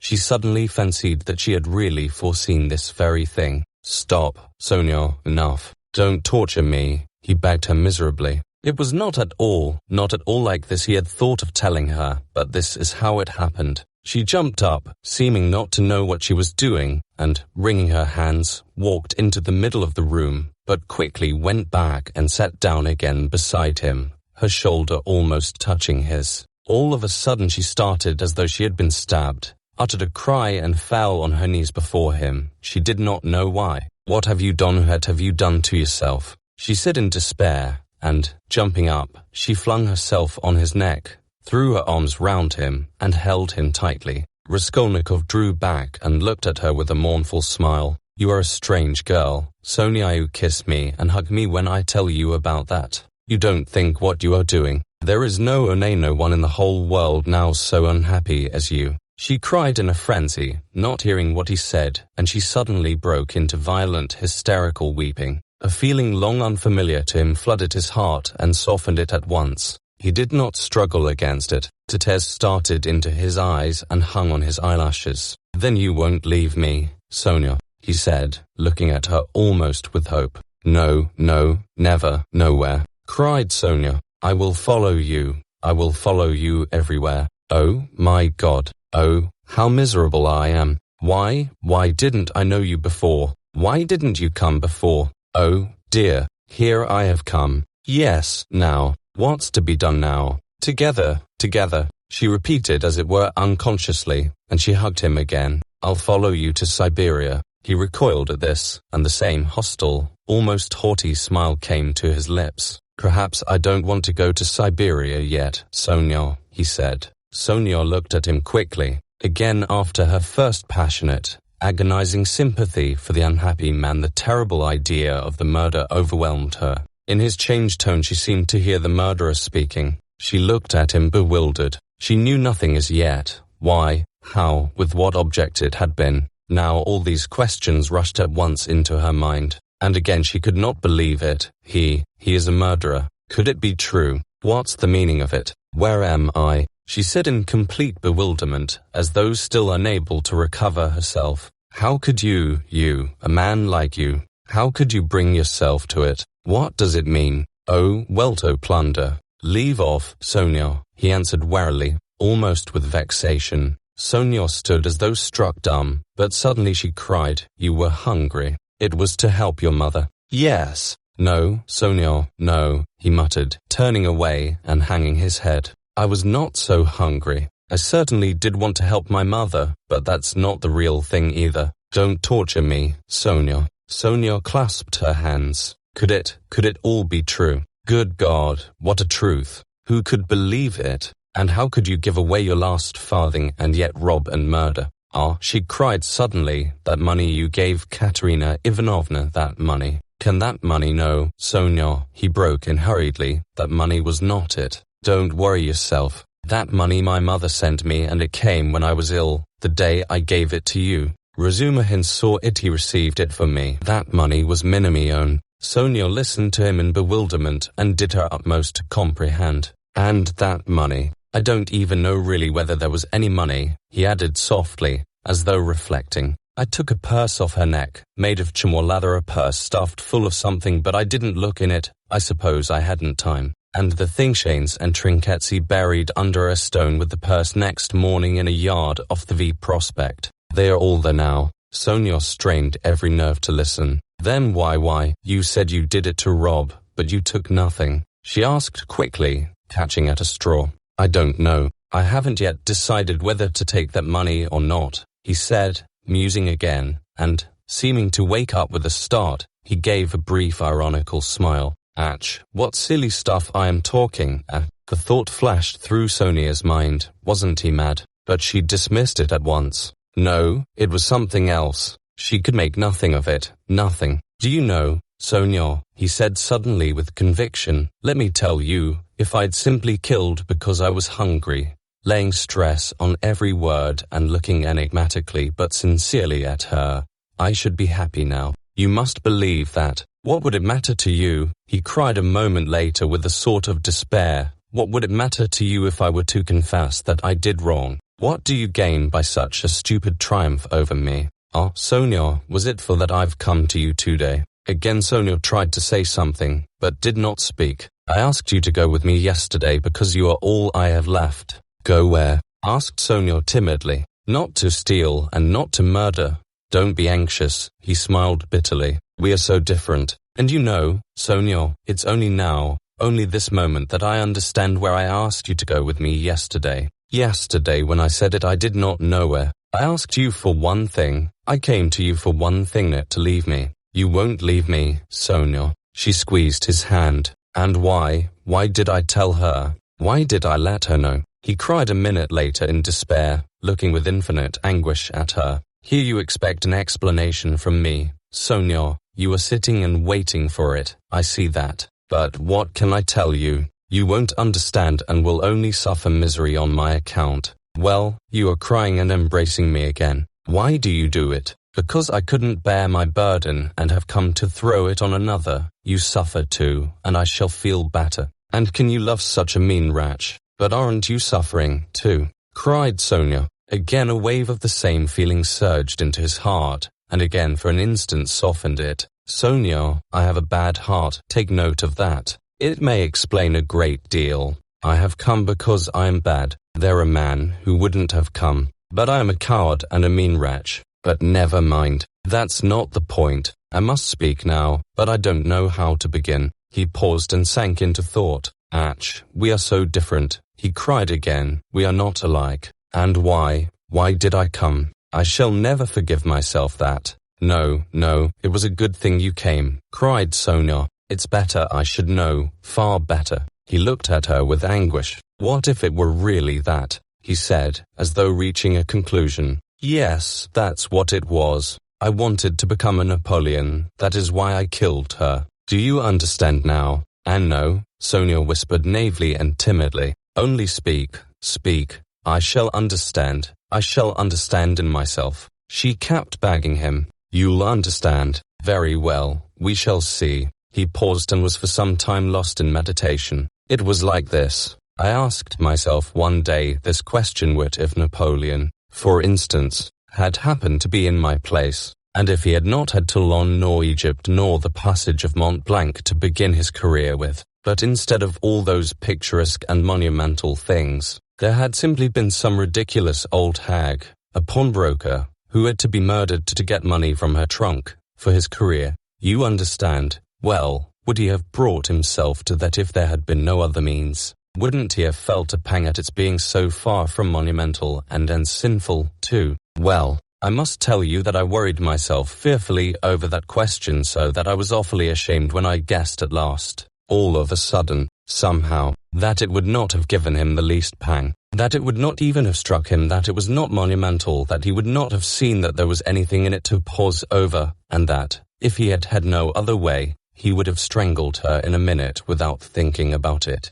Well, I'd left off thinking about it, murdered her, following his example, and that's exactly how it was. Do you think it funny? Yes, Sonia, the funniest thing of all is that perhaps that's just how it was. Sonia did not think it at all funny. You had better tell me straight out without examples, she begged, still more timidly and scarcely audibly. He turned to her, looked steadily at her, and took her hands. You are right again, Sonia. Of course that's all nonsense, it's almost all talk. You see, you know of course that my mother has scarcely anything. My sister happened to have a good education and was condemned to drudge as a governess. All their hopes were centered on me. I was a student, but I couldn't keep myself at the university and was forced for a time to leave it. Even if I had lingered on like that, in 10 or 12 years I might, with luck, hope to be some sort of teacher or clerk with a salary of 1,000 rubles. He repeated it as though it were a lesson. And by that time my mother would be worn out with grief and anxiety, and I could not succeed in keeping her in comfort, while my sister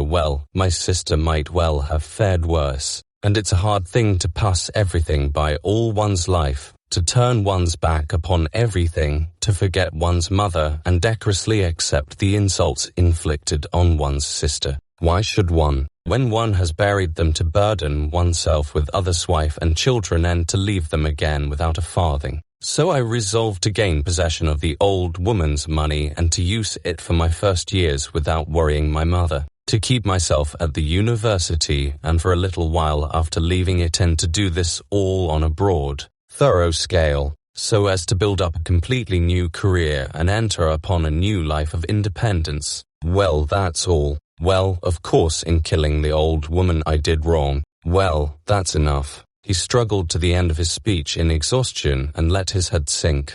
Oh, that's not it, Sonia cried in distress. How could one know? That's not right, not right. You see yourself that it's not right. But I've spoken truly, it's the truth. As though that could be the truth. Good God, I've only killed a louse, Sonia, a useless, loathsome, harmful creature. A human Bengal louse. I to know it wasn't a louse, he answered, looking strangely at her. But I am talking nonsense, Sonia, he added. I've been talking nonsense a long time. That's not it, you are right there. There were quite other causes for it. I haven't talked to anyone for so long, Sonia. My head aches dreadfully now. His eyes shone with feverish brilliance. He was almost delirious, and an uneasy smile strayed on his lips. His terrible exhaustion could be seen through his excitement. Sonia saw how he was suffering. She too was growing dizzy, and he talked so strangely, it seemed somehow comprehensible.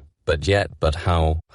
Good God! And she wrung her hands in despair. No, Sonia, that's not it, he began again suddenly, raising his head, as though a new and sudden train of thought had struck and as it were roused him. That's not it. Better imaginize, it's certainly betermagen that I am vain, envious, malicious, base, vindictive, and well, perhaps with a tendency to insanity. Let's have it all out at once. They've talked of madness already, I noticed. I told you just now I could not keep myself at the university, but do you know that perhaps I might have done? My mother would have sent me what I needed for the fees, and I could have earned enough for clothes, boots, and food, no doubt. Lessons had turned up at half a ruble. Razumihin works. But I turned sulky and wouldn't. Yes, sulkiness, that's the right word for it. I sat in my room like a spider. You've been in my den, you've seen it. And do you know, Sonia, that low ceilings and tiny rooms cramp the soul and the mind? Ah, how I hated that garret. And yet I wouldn't go out of it. I wouldn't on purpose. I didn't go out for days together, and I wouldn't work. I wouldn't even eat. I just lay there doing nothing. If Nastasia brought me anything, I ate it. If she didn't, I went all day without. I wouldn't ask. On purpose, from sulkiness. At night I had no light. I lay in the dark, and I wouldn't earn money for candles. I ought to have studied, but I sold my books, and the dust lies an inch thick on the notebooks on my table. I preferred lying still and thinking, and I kept thinking. And I had dreams all the time, strange dreams of all sorts, no need to describe. Only then I began to fancy that no, that's not it. Again I am telling you wrong. You see, I kept asking myself then, why am I so stupid that if others are stupid and I know they are it, I won't be wiser? Then I saw, Sonia, that if one waits for everyone to get wiser it will take too long. Afterwards I understood that that would never come to pass, that man won't change and that nobody can alter it and that it's not worth wasting effort over it. Yes, that's so. That's the law of their nature, Sonia, that's so. And I know now, Sonia, that whoever is strong in mind and spirit will have power over them. Anyone who is greatly daring is right in their eyes.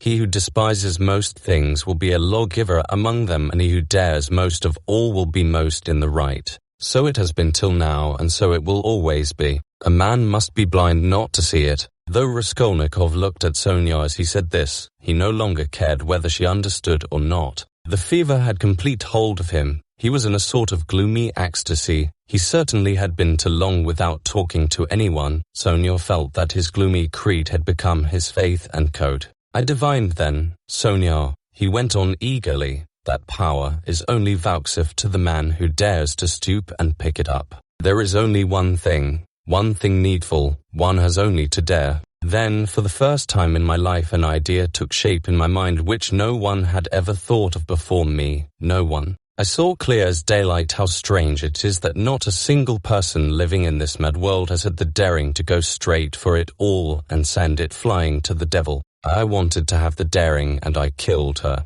I only wanted to have the daring, Sonia. That was the whole cause of it. Oh, hush, hush, cried Sonia, clasping her hands. You turned away from God and God has smitten you, has given you over to the devil. Then, Sonia, when I used to lie there in the dark and all this became clear to me, was it a temptation of the devil? Hush, don't laugh, blasphemer. You don't understand, you don't understand. Oh God, he won't understand. Hush, Sonia, I am not laughing. I know myself that it was the devil leading me. Hush, Sonia, hush, he repeated with gloomy insistence. I know it all. I have thought it all over and whispered it all over to myself, lying there in the dark. I've argued it all over with myself, every point of it, and I know it all. And how sick I was then of going over it all. I have kept wanting to forget it and make a new beginning, Sonia, and leave off thinking. And you don't suppose that I went into it headlong like a fool. I went into it like a wise man, and that was just my destruction. And you mustn't suppose that I didn't know, for instance, that if I began to question myself whether I had the right to gain power, I certainly hadn't the right, that if I asked myself whether a human being is a louse, it proved that it wasn't so for me, though it might be for a man who would go straight to his goal without asking questions. If I worried myself all those days, wondering whether Napoleon would have done it or not, I felt clearly, of course, that I wasn't Napoleon. I had to endure all the agony of that battle of ideas, Sonia, and I longed to throw it off. I wanted to murder without casuistry, to murder for my own sake, for myself alone. I didn't want to lie about it even to myself. It wasn't to help my mother I did the murder, that's nonsense. I didn't do the murder to gain wealth and power and to become a benefactor of mankind. Nonsense. I simply did it. I did the murder for myself alone, and whether I became a benefactor to others, or spent my life like a spider catching man in my web and sucking the life out of man, I couldn't have cared at that moment. And it was not the money I wanted, Sonia, when I did it. It was not so much the money I wanted, but something else. I know it all now. Understand me. Perhaps I should never have committed a murder again. I wanted to find out something else. It was something else led me on. I wanted to find out then and quickly whether I was a louse like everybody else or a man, whether I can step over barriers or not, whether I dare stoop to pick up or not, whether I am a trembling creature or whether I have the right to kill. Have the right to kill. Sonia clasped her hands. Ach, Sonia, he cried irritably and seemed about to make some retort, but was contemptuously silent. Don't interrupt me, Sonia. I want to prove one thing only, that the devil led me on then and he has shown me since that I had not the right to take that path, because I am just such a louse as all the rest. He was mocking me and here I've come to you now. Welcome your guest. If I were not a louse, should I have come to you? Listen, when I went then to the old woman's I only went to try. You may be sure of that. And you murdered her. But how did I murder her? Is that how men do murders? Do men go to commit a murder as I went then? I will tell you some day how I went. Did I murder the old woman? I murdered myself, not her. I crushed myself once for all, forever. But it was the devil that killed that old woman, not I. Enough, enough, Sonia, enough. Let me be. He cried in a sudden spasm of agony. Let me be. He leaned his elbows on his knees and squeezed his head in his hands as in a vice. What suffering! A wail of anguish broke from Sonia. Well, what am I to do now? He asked, suddenly raising his head and looking at her with a face hideously distorted by despair. What are you to do? She cried, jumping up, and her eyes that had been full of tears suddenly began to shine. Stand up. She seized him by the shoulder. He got up, looking at her almost bewildered. Go at once, this very minute. Stand at the crossroads. Bow down. First kiss the earth which you have defiled, and then bow down to all the world and say to all men aloud, I am a murderer. Then God will send you life again. Will you go? Will you go? She asked him, trembling all over, snatching his two hands, squeezing them tight in hers and gazing at him with eyes full of fire. He was amazed at her sudden ecstasy. You mean Siberia, Sonia? I must give myself up. He asked gloomily. Suffer and expiate your sin by it, that's what you must do. No, I am not going to them, Sonia. But how will you go on living? What will you live for? Cried Sonia. How is it possible now? Why, how can you talk to your mother? Oh, what will become of them now? But what am I saying? You have abandoned your mother and your sister already. He has abandoned them already. Oh, God, she cried. Why, he knows it all himself. How can he live by himself? What will become of you now? Don't be a child, Sonia, he said softly. What wrong have I done them? Why should I go to them? What should I say to them? That's only a phantom. They destroy man by millions themselves and look on it as a virtue. They're knaves and scoundrels, Sonia. I am not going to them. And what should I say to them that I murdered her,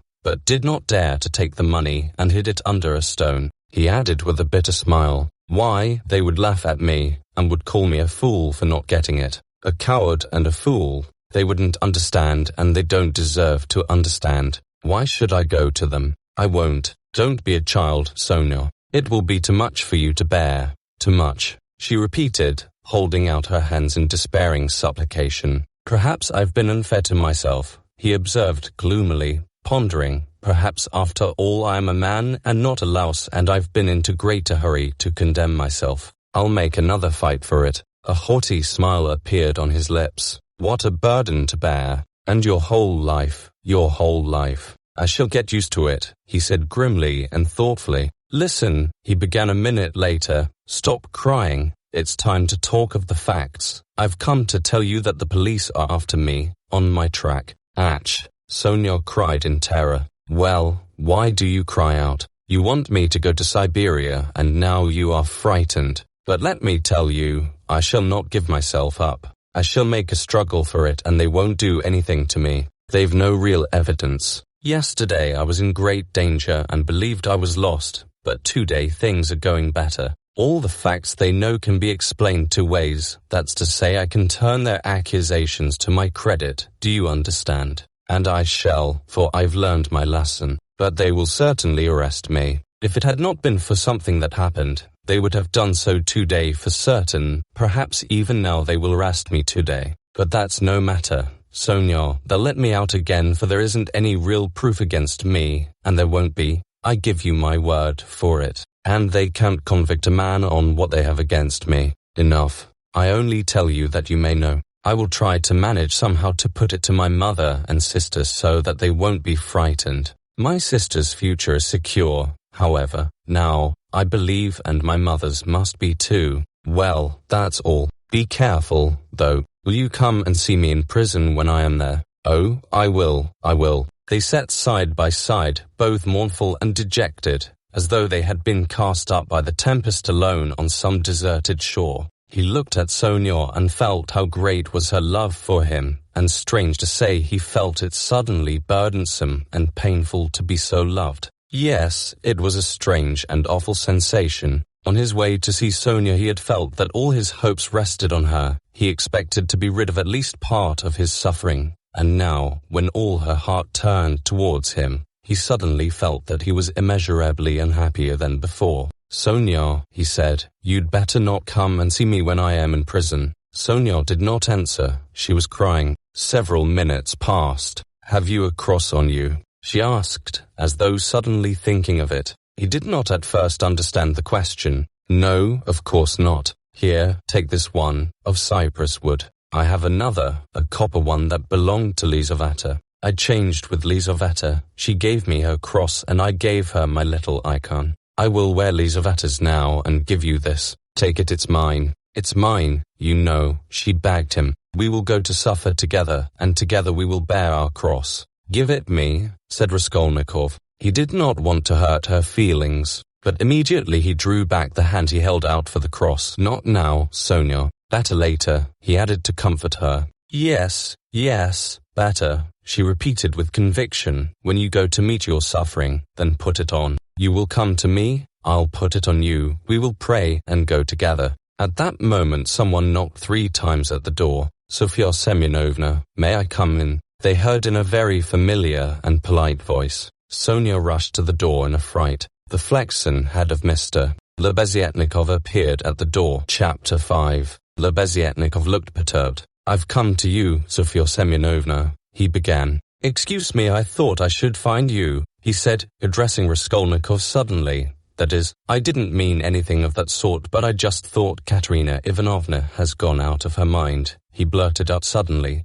turning from Raskolnikov to Sonia. Sonia screamed. "At least it seems so. But we don't know what to do, you see. She came back, seems to have been turned out somewhere, perhaps beaten. So it seems at least. She had run to your father's former chief. She didn't find him at home. He was dining at some other general's. Only fancy, she rushed off there, to the other general's, and, imagine, she was so persistent that she managed to get the chief to see her, had him fetched out from dinner, it seems. You can imagine what happened. She was turned out, of course, but, according to her own story, she abused him and threw something at him. One may well believe it. How it is she wasn't taken up, I can't understand. Now she is telling everyone, including Amalia Ivanovna, but it's difficult to understand her. She is screaming and flinging herself about. Oh yes, she shouts that since everyone has abandoned her, she will take the children and go into the street with a barrel organ, and the children will sing and dance, and she too, and collect money, and will go every day under the general's window to let everyone see well-born children, whose father was an official, begging in the street. She keeps beating the children and they are all crying. She is teaching Lida to sing My Village, the boy to dance, Palenka the same. She is tearing up all the clothes and making them little caps like actors. She means to carry a tin basin and make it tinkle instead of music. She won't listen to anything. Imagine the state of things. It's beyond anything. Lebeziatnikov would have gone on, but Sonia, who had heard him almost breathless, snatched up her cloak and hat and ran out of the room, putting on her things as she went. Raskolnikov followed her and Lebeziatnikov came after him. She has certainly gone mad, he said to Raskolnikov as they went out into the street. I didn't want to frighten Sofya Semyonovna, so I said it seemed like it, but there isn't a doubt of it. They say that in consumption the tubercles sometimes occur in the brain. It's a pity I know nothing of medicine. I did try to persuade her, but she wouldn't listen. Did you talk to her about the tubercles? Not precisely of the tubercles. Besides, she wouldn't have understood. But what I say is that if you convince a person logically that he has nothing to cry about, he'll stop crying. That's clear. Is it your conviction that he won't? Life would be too easy if it was so, answered Raskolnikov. Excuse me. Of course it would be rather difficult for Katerina Ivanovna to understand, but do you know that in Paris they have been conducting serious experiments as to the possibility of curing the insane simply by logical argument? One professor there, a scientific man of standing, lately dead, believed in the possibility of such treatment. His idea was that there's nothing really wrong with the physical organism of the insane, and that insanity is, so to say, a logical mistake, an error of judgment, an incorrect view of things. He gradually showed the madman his error and, Would you believe it? They say he was successful. But as he made use of douches too, how far success was due to that treatment remains uncertain. So it seems at least. Raskolnikov had long ceased to listen. Reaching the house where he lived, he nodded to Lebeziatnikov and went in at the gate. Lebeziatnikov woke up with a start, looked about him and hurried on. Raskolnikov went into his little room and stood still in the middle of it. Why had he come back here? He looked at the yellow and tattered paper, at the dust, at his sofa. From the yard came a loud continuous knocking. Someone seemed to be hammering. He went to the window, rose on tiptoe and looked out into the yard for a long time with an air of absorbed attention. But the yard was empty and he could not see who was hammering. In the house on the left he saw some open windows. On the windowsills were pots of sickly-looking geraniums. Linen was hung out of the windows. He knew it all by heart. He turned away and sat down on the sofa. Never had he felt himself so fearfully alone. Yes, he felt once more that he would perhaps come to hate Sonia now that he had made her more miserable. Why had he gone to her to beg for her tears? What need had he to poison her life? Oh, the meanness of it. I will remain alone, he said resolutely, and she shall not come to the prison. 5 minutes later he raised his head with a strange smile. That was a strange thought. Perhaps it really would be better in Siberia, he thought suddenly. He could not have said how long he sat there with vague thoughts surging through his mind.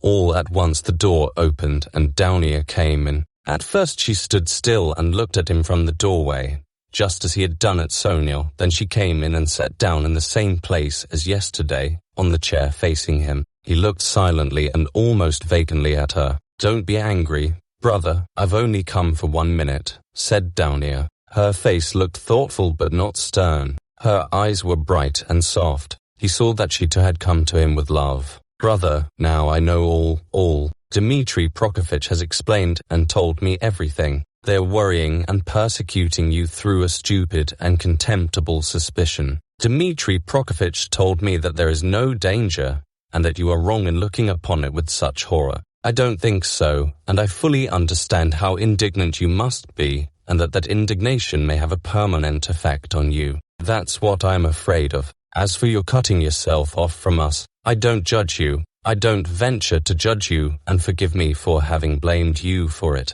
I feel that I too, if I had so great a trouble, should keep away from everyone. I shall tell mother nothing of this, but I shall talk about you continually and shall tell her from you that you will come very soon. Don't worry about her. I will set her mind at rest. But don't you try her to muck 'em once at least. Remember that she is your mother. And now I have come simply to say, Downia began to get up, that if you should need me or should need all my life or anything, call me, and I'll come. Goodbye. She turned abruptly and went towards the door. Downia. Raskolnikov stopped her and went towards her. That Razumihin, Dmitri Prokofitch, is a very good fellow. Downia flushed slightly. Well, she asked, waiting a moment. He is competent, hard-working, honest and capable of real love. Goodbye, Downia. Downia flushed crimson, then suddenly she took alarm. But what does it mean, brother? Are we really parting forever that you give me such a parting message? Never mind.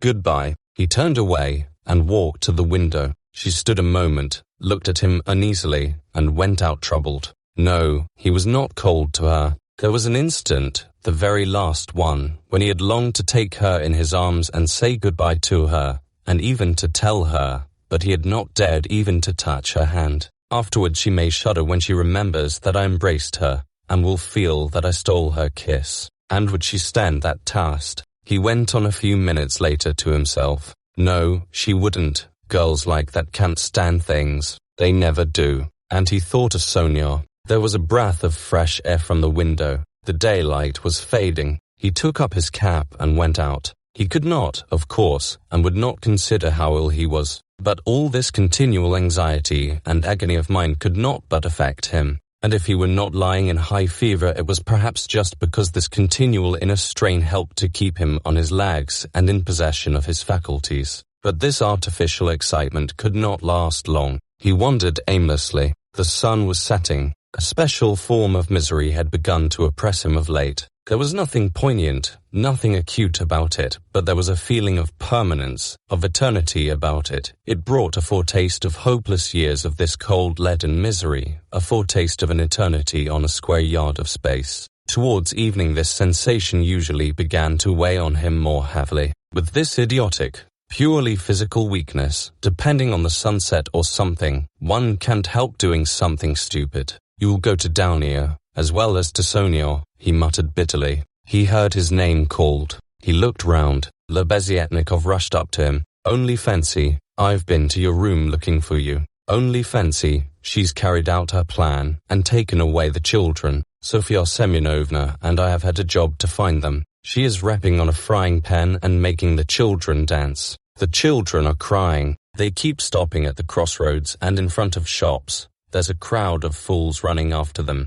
Come along, and Sonia, Raskolnikov asked anxiously, hurrying after Lebeziatnikov. Simply frantic. That is, it's not Sofya Semyonovna's frantic, but Katerina Ivanovna, though Sofya Semyonovna's frantic too. But Katerina Ivanovna is absolutely frantic. I tell you she is quite mad. They'll be taken to the police. You can fancy what an effect that will have. They're on the canal bank, near the bridge now, not far from Sofya Semyonovna's, quite close. On the canal bank near the bridge, and not 2 houses away from the one where Sonia lodged, there was a crowd of people, consisting principally of gutter children. The hoarse-broken voice of Katerina Ivanovna could be heard from the bridge, and it certainly was a strange spectacle likely to attract a street crowd. Katerina Ivanovna, in her old dress with the green shawl, wearing a torn straw hat, crushed in a hideous way on one side, was really frantic.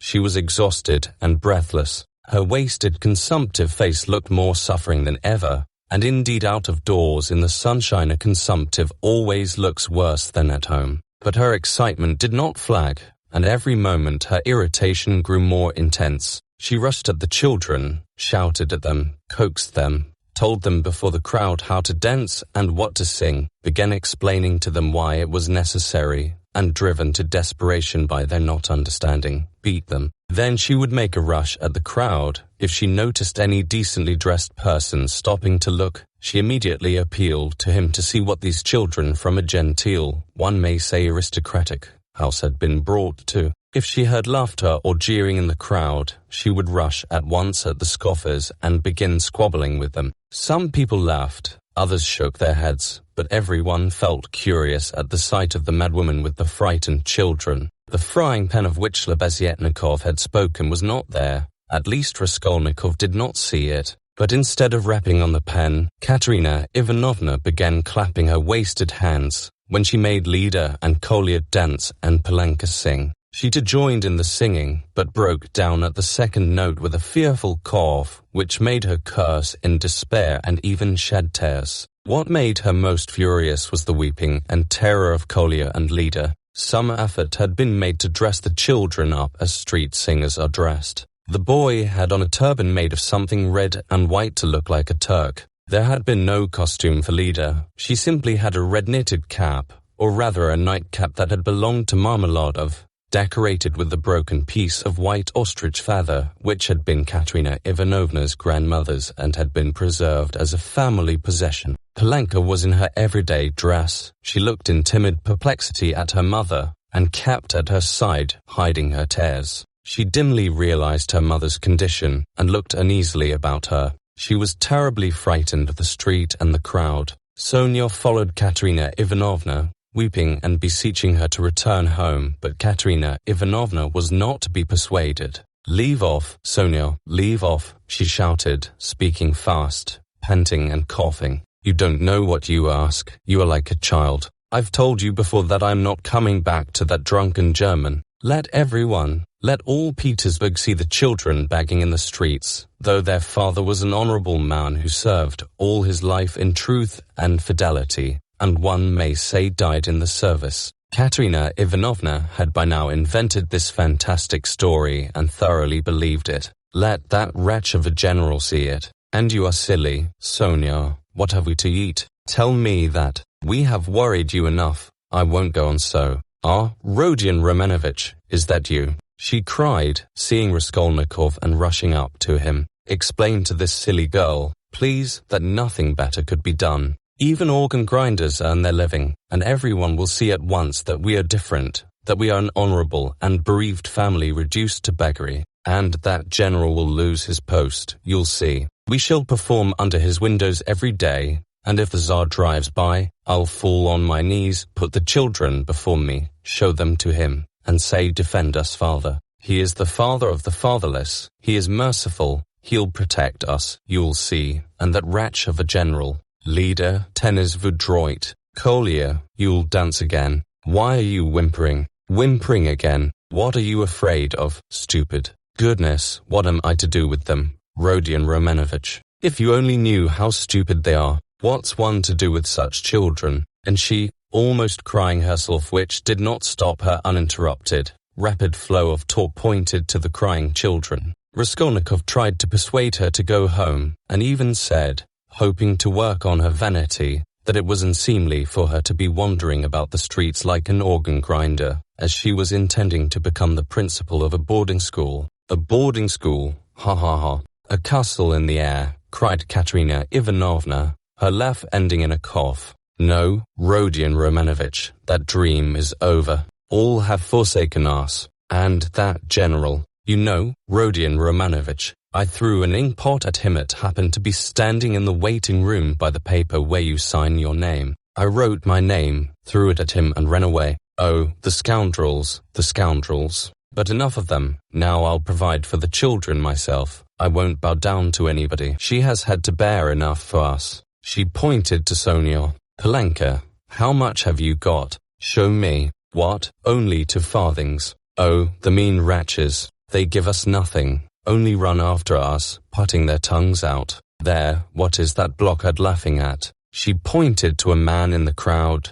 It's all because Collier here is so stupid. I have such a bother with him. What do you want, Palenka? Tell me in French, parlez-moi français. Why, I've taught you, you know some phrases. Else how are you to show that you are of good family, well-brought-up children, and not at all like other organ grinders? We aren't going to have a Punch and Judy show in the street, but to sing a genteel song. Ah, yes, what are we to sing? You keep putting me out, but you see, we are standing here, Rodion Romanovich, to find something to sing and get money, something Collier can dance to. For, as you can fancy, our performance is all impromptu. We must talk it over and rehearse it all thoroughly, and then we shall go to Nevsky, where there are far more people of good society, and we shall be noticed at once. Leader knows my village only, nothing but my village, and everyone sings that. We must sing something far more genteel. Well, have you thought of anything, Palenka?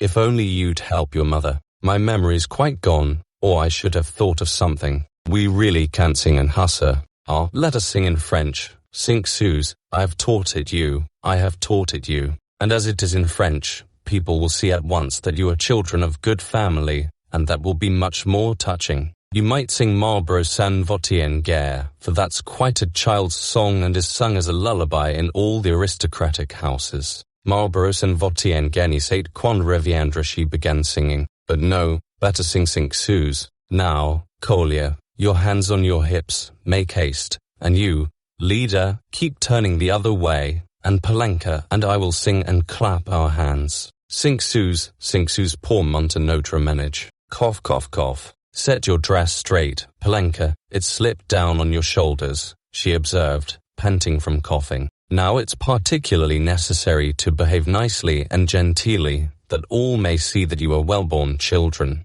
I said at the time that the bodice should be cut longer, and made of 2 widths. It was your fault, Sonia, with your advice to make it shorter, and now you see the child is quite deformed by it. Why, you're all crying again. What's the matter, stupids? Come, Collier, begin. Make haste, make haste. Oh, what an unbearable child. Cinq sous.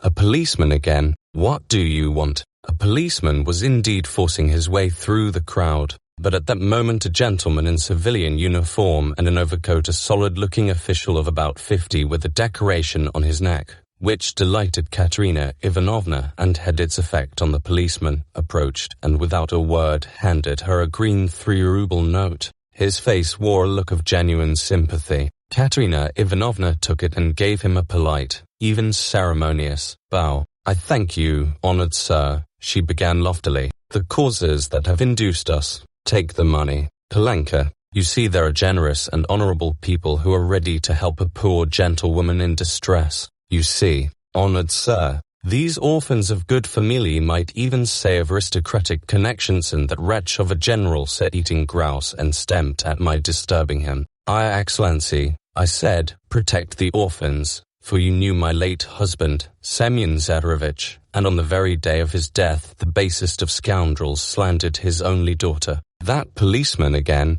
protect me," she cried to the official. "Why is that policeman edging up to me? We have only just run away from one of them. What do you want, fool? It's forbidden in the streets. You mustn't make a disturbance. It's you're making a disturbance. It's just the same as if I were grinding an organ. What business is it of yours? You have to get a license for an organ, and you haven't got one, and in that way you collect a crowd. Where do you lodge?" "What, a license?" wailed Katerina Ivanovna. "I buried my husband today. What need of a license?" "Calm yourself, madam, calm yourself," began the official. "Come along, I will escort you. This is no place for you in the crowd. You are ill, honored sir, you don't know," screamed Katerina Ivanovna. "We are going to the Nevsky. Sonia, where is she? She is crying too. What's the matter with you all? Kolya, Lida, where are you going?" she cried suddenly in alarm. "Oh, silly children. Kolya, Lida, where are they off to?" Kolya and Lida, scared out of their wits by the crowd and their mother's mad pranks, suddenly seized each other by the hand and ran off at the sight of the policeman who wanted to take them away somewhere. Weeping and wailing, poor Katerina Ivanovna ran after them. She was a piteous and unseemly spectacle as she ran, weeping and panting for breath. Sonia and Polenka rushed after them. Bring them back, Sonia. Oh, stupid, ungrateful children. Polenka, catch them. It's for your sakes," she stumbled as she ran and fell down. "She's cut herself. She's bleeding." "Oh, dear," cried Sonia, bounding over her. All ran up and crowded around. Raskolnikov and Lebeziatnikov were the first at her side. The official too hastened up, and behind him the policeman, who muttered, "Bother," with a gesture of impatience, feeling that the job was going to be a troublesome one. Pass on," he said to the crowd that pressed forward. "She's dying," someone shouted. "She's gone out of her mind," said another. "Lord have mercy upon us," said a woman, crossing herself. "Have they caught the little girl and the boy? They're being brought back. The elder ones got them. Ah, the naughty imps." When they examined Katerina Ivanovna carefully, they saw that she had not cut herself against a stone, as Sonia thought, but that the blood that stained the pavement red was from her chest. "I've seen that before," muttered the official to Raskolnikov and Lebeziatnikov. "That's consumption. The blood flows and chokes the patient. I saw the same thing with a relative of my own not long ago, nearly a pint of blood, all in a minute. What's to be done though? She is dying. This way, to my room," Sonia implored. "I live here. See, that house, the second from here. Come to me, make haste." She turned from one to the other. "Send for the doctor."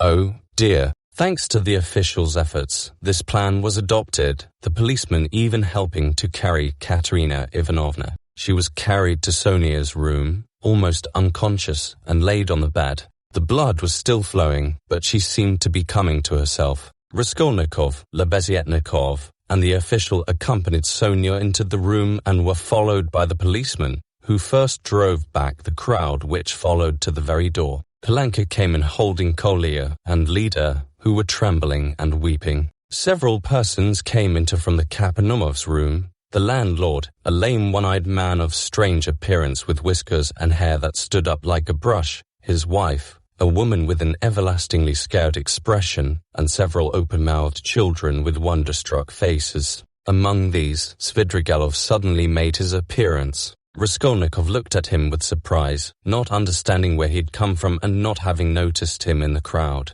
A doctor and priest were spoken of. The official whispered to Raskolnikov that he thought it was too late now for the doctor, but he ordered him to be sent for. Kapanomov ran himself. Meanwhile, Katerina Ivanovna had regained her breath. The bleeding ceased for a time. She looked with sick but intent and penetrating eyes at Sonia, who stood pale and trembling, wiping the sweat from her brow with a handkerchief. At last she asked to be raised. They set her up on the bed, supporting her on both sides. "Where are the children?" she said in a faint voice. "You've brought them, Palenka. Oh, the sillies. Why did you run away?" Och! Once more her parched lips were covered with blood. She moved her eyes, looking about her. "So that's how you live, Sonia. Never once have I been in your room." She looked at her with a face of suffering. "We have been your ruin, Sonia. Palenka, Lida, Kolya, come here." "Well, here they are, Sonia. Take them all. I hand them over to you. I've had enough.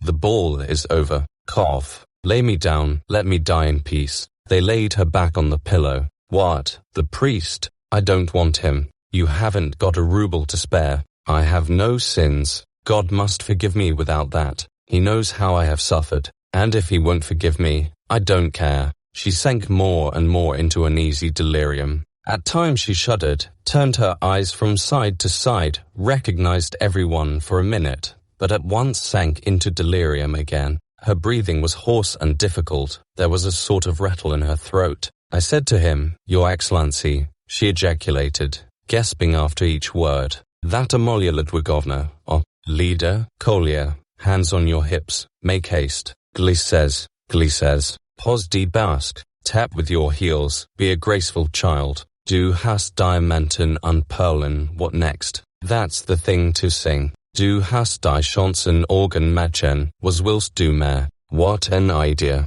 was willst du mehr? What things the fool invents. Ah, yes, in the heat of midday in the Vale of Dagestan. Ah, how I loved it. I loved that song to distraction, Palenka. Your father, you know, used to sing it when we were engaged. Oh, those days. Oh, that's the thing for us to sing. How does it go? I've forgotten. Remind me. How was it?" She was violently excited and tried to sit up. At last, in a horribly hoarse, broken voice, she began, shrieking and gasping at every word, with a look of growing terror. "In the heat of midday, in the Vale of Dagestan, with lead in my breast, Your Excellency," she wailed suddenly with a heart-rending scream and a flood of tears, "protect the orphans. You have been their father's guest, one may say aristocratic." She started, regaining consciousness, and gazed at all with a sort of terror, but at once recognized Sonia. "Sonia, Sonia," she articulated softly and caressingly,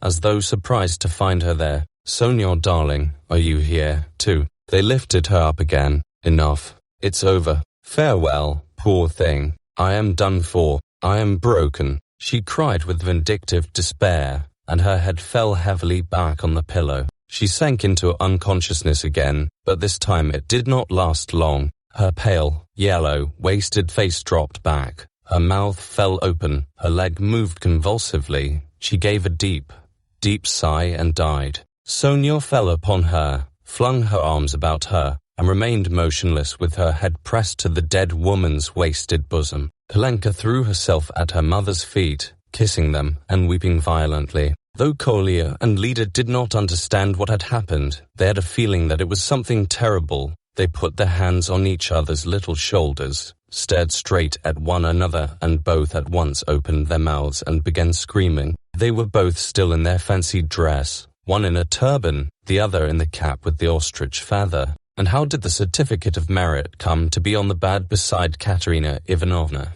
It lay there by the pillow. Raskolnikov saw it. He walked away to the window. Lebeziatnikov skipped up to him. "She is dead," he said. "Rodion Romanovich, I must have 2 words with you," said Svidrigailov, coming up to them. Lebeziatnikov at once made room for him and delicately withdrew. Svidrigailov drew Raskolnikov further away. "I will undertake all the arrangements, the funeral and that. You know it's a question of money and, as I told you, I have plenty to spare. I will put those 2 little ones and Palenka into some good orphan asylum, and I will settle 1,500 rubles to be paid to each on coming of age, so that Sofia Semyonovna need have no anxiety about them. And I will pull her out of the mud too, for she is a good girl, isn't she? So tell Evdotia Romanovna that is how I am spending her 10,000. What is your motive for such benevolence? Asked Raskolnikov. Oh, you sceptical person, laughed Svidrigailov.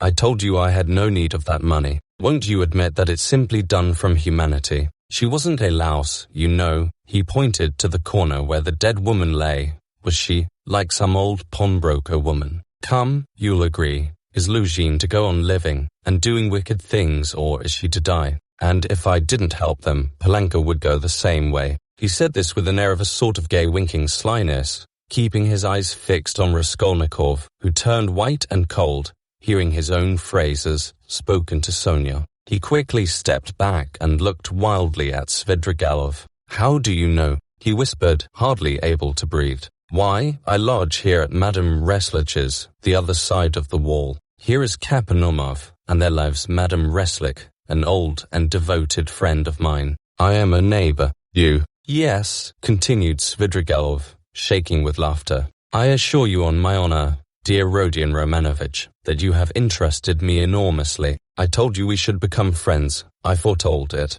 Well, here we have, and you will see what an accommodating person I am. You'll see that you can get on with me.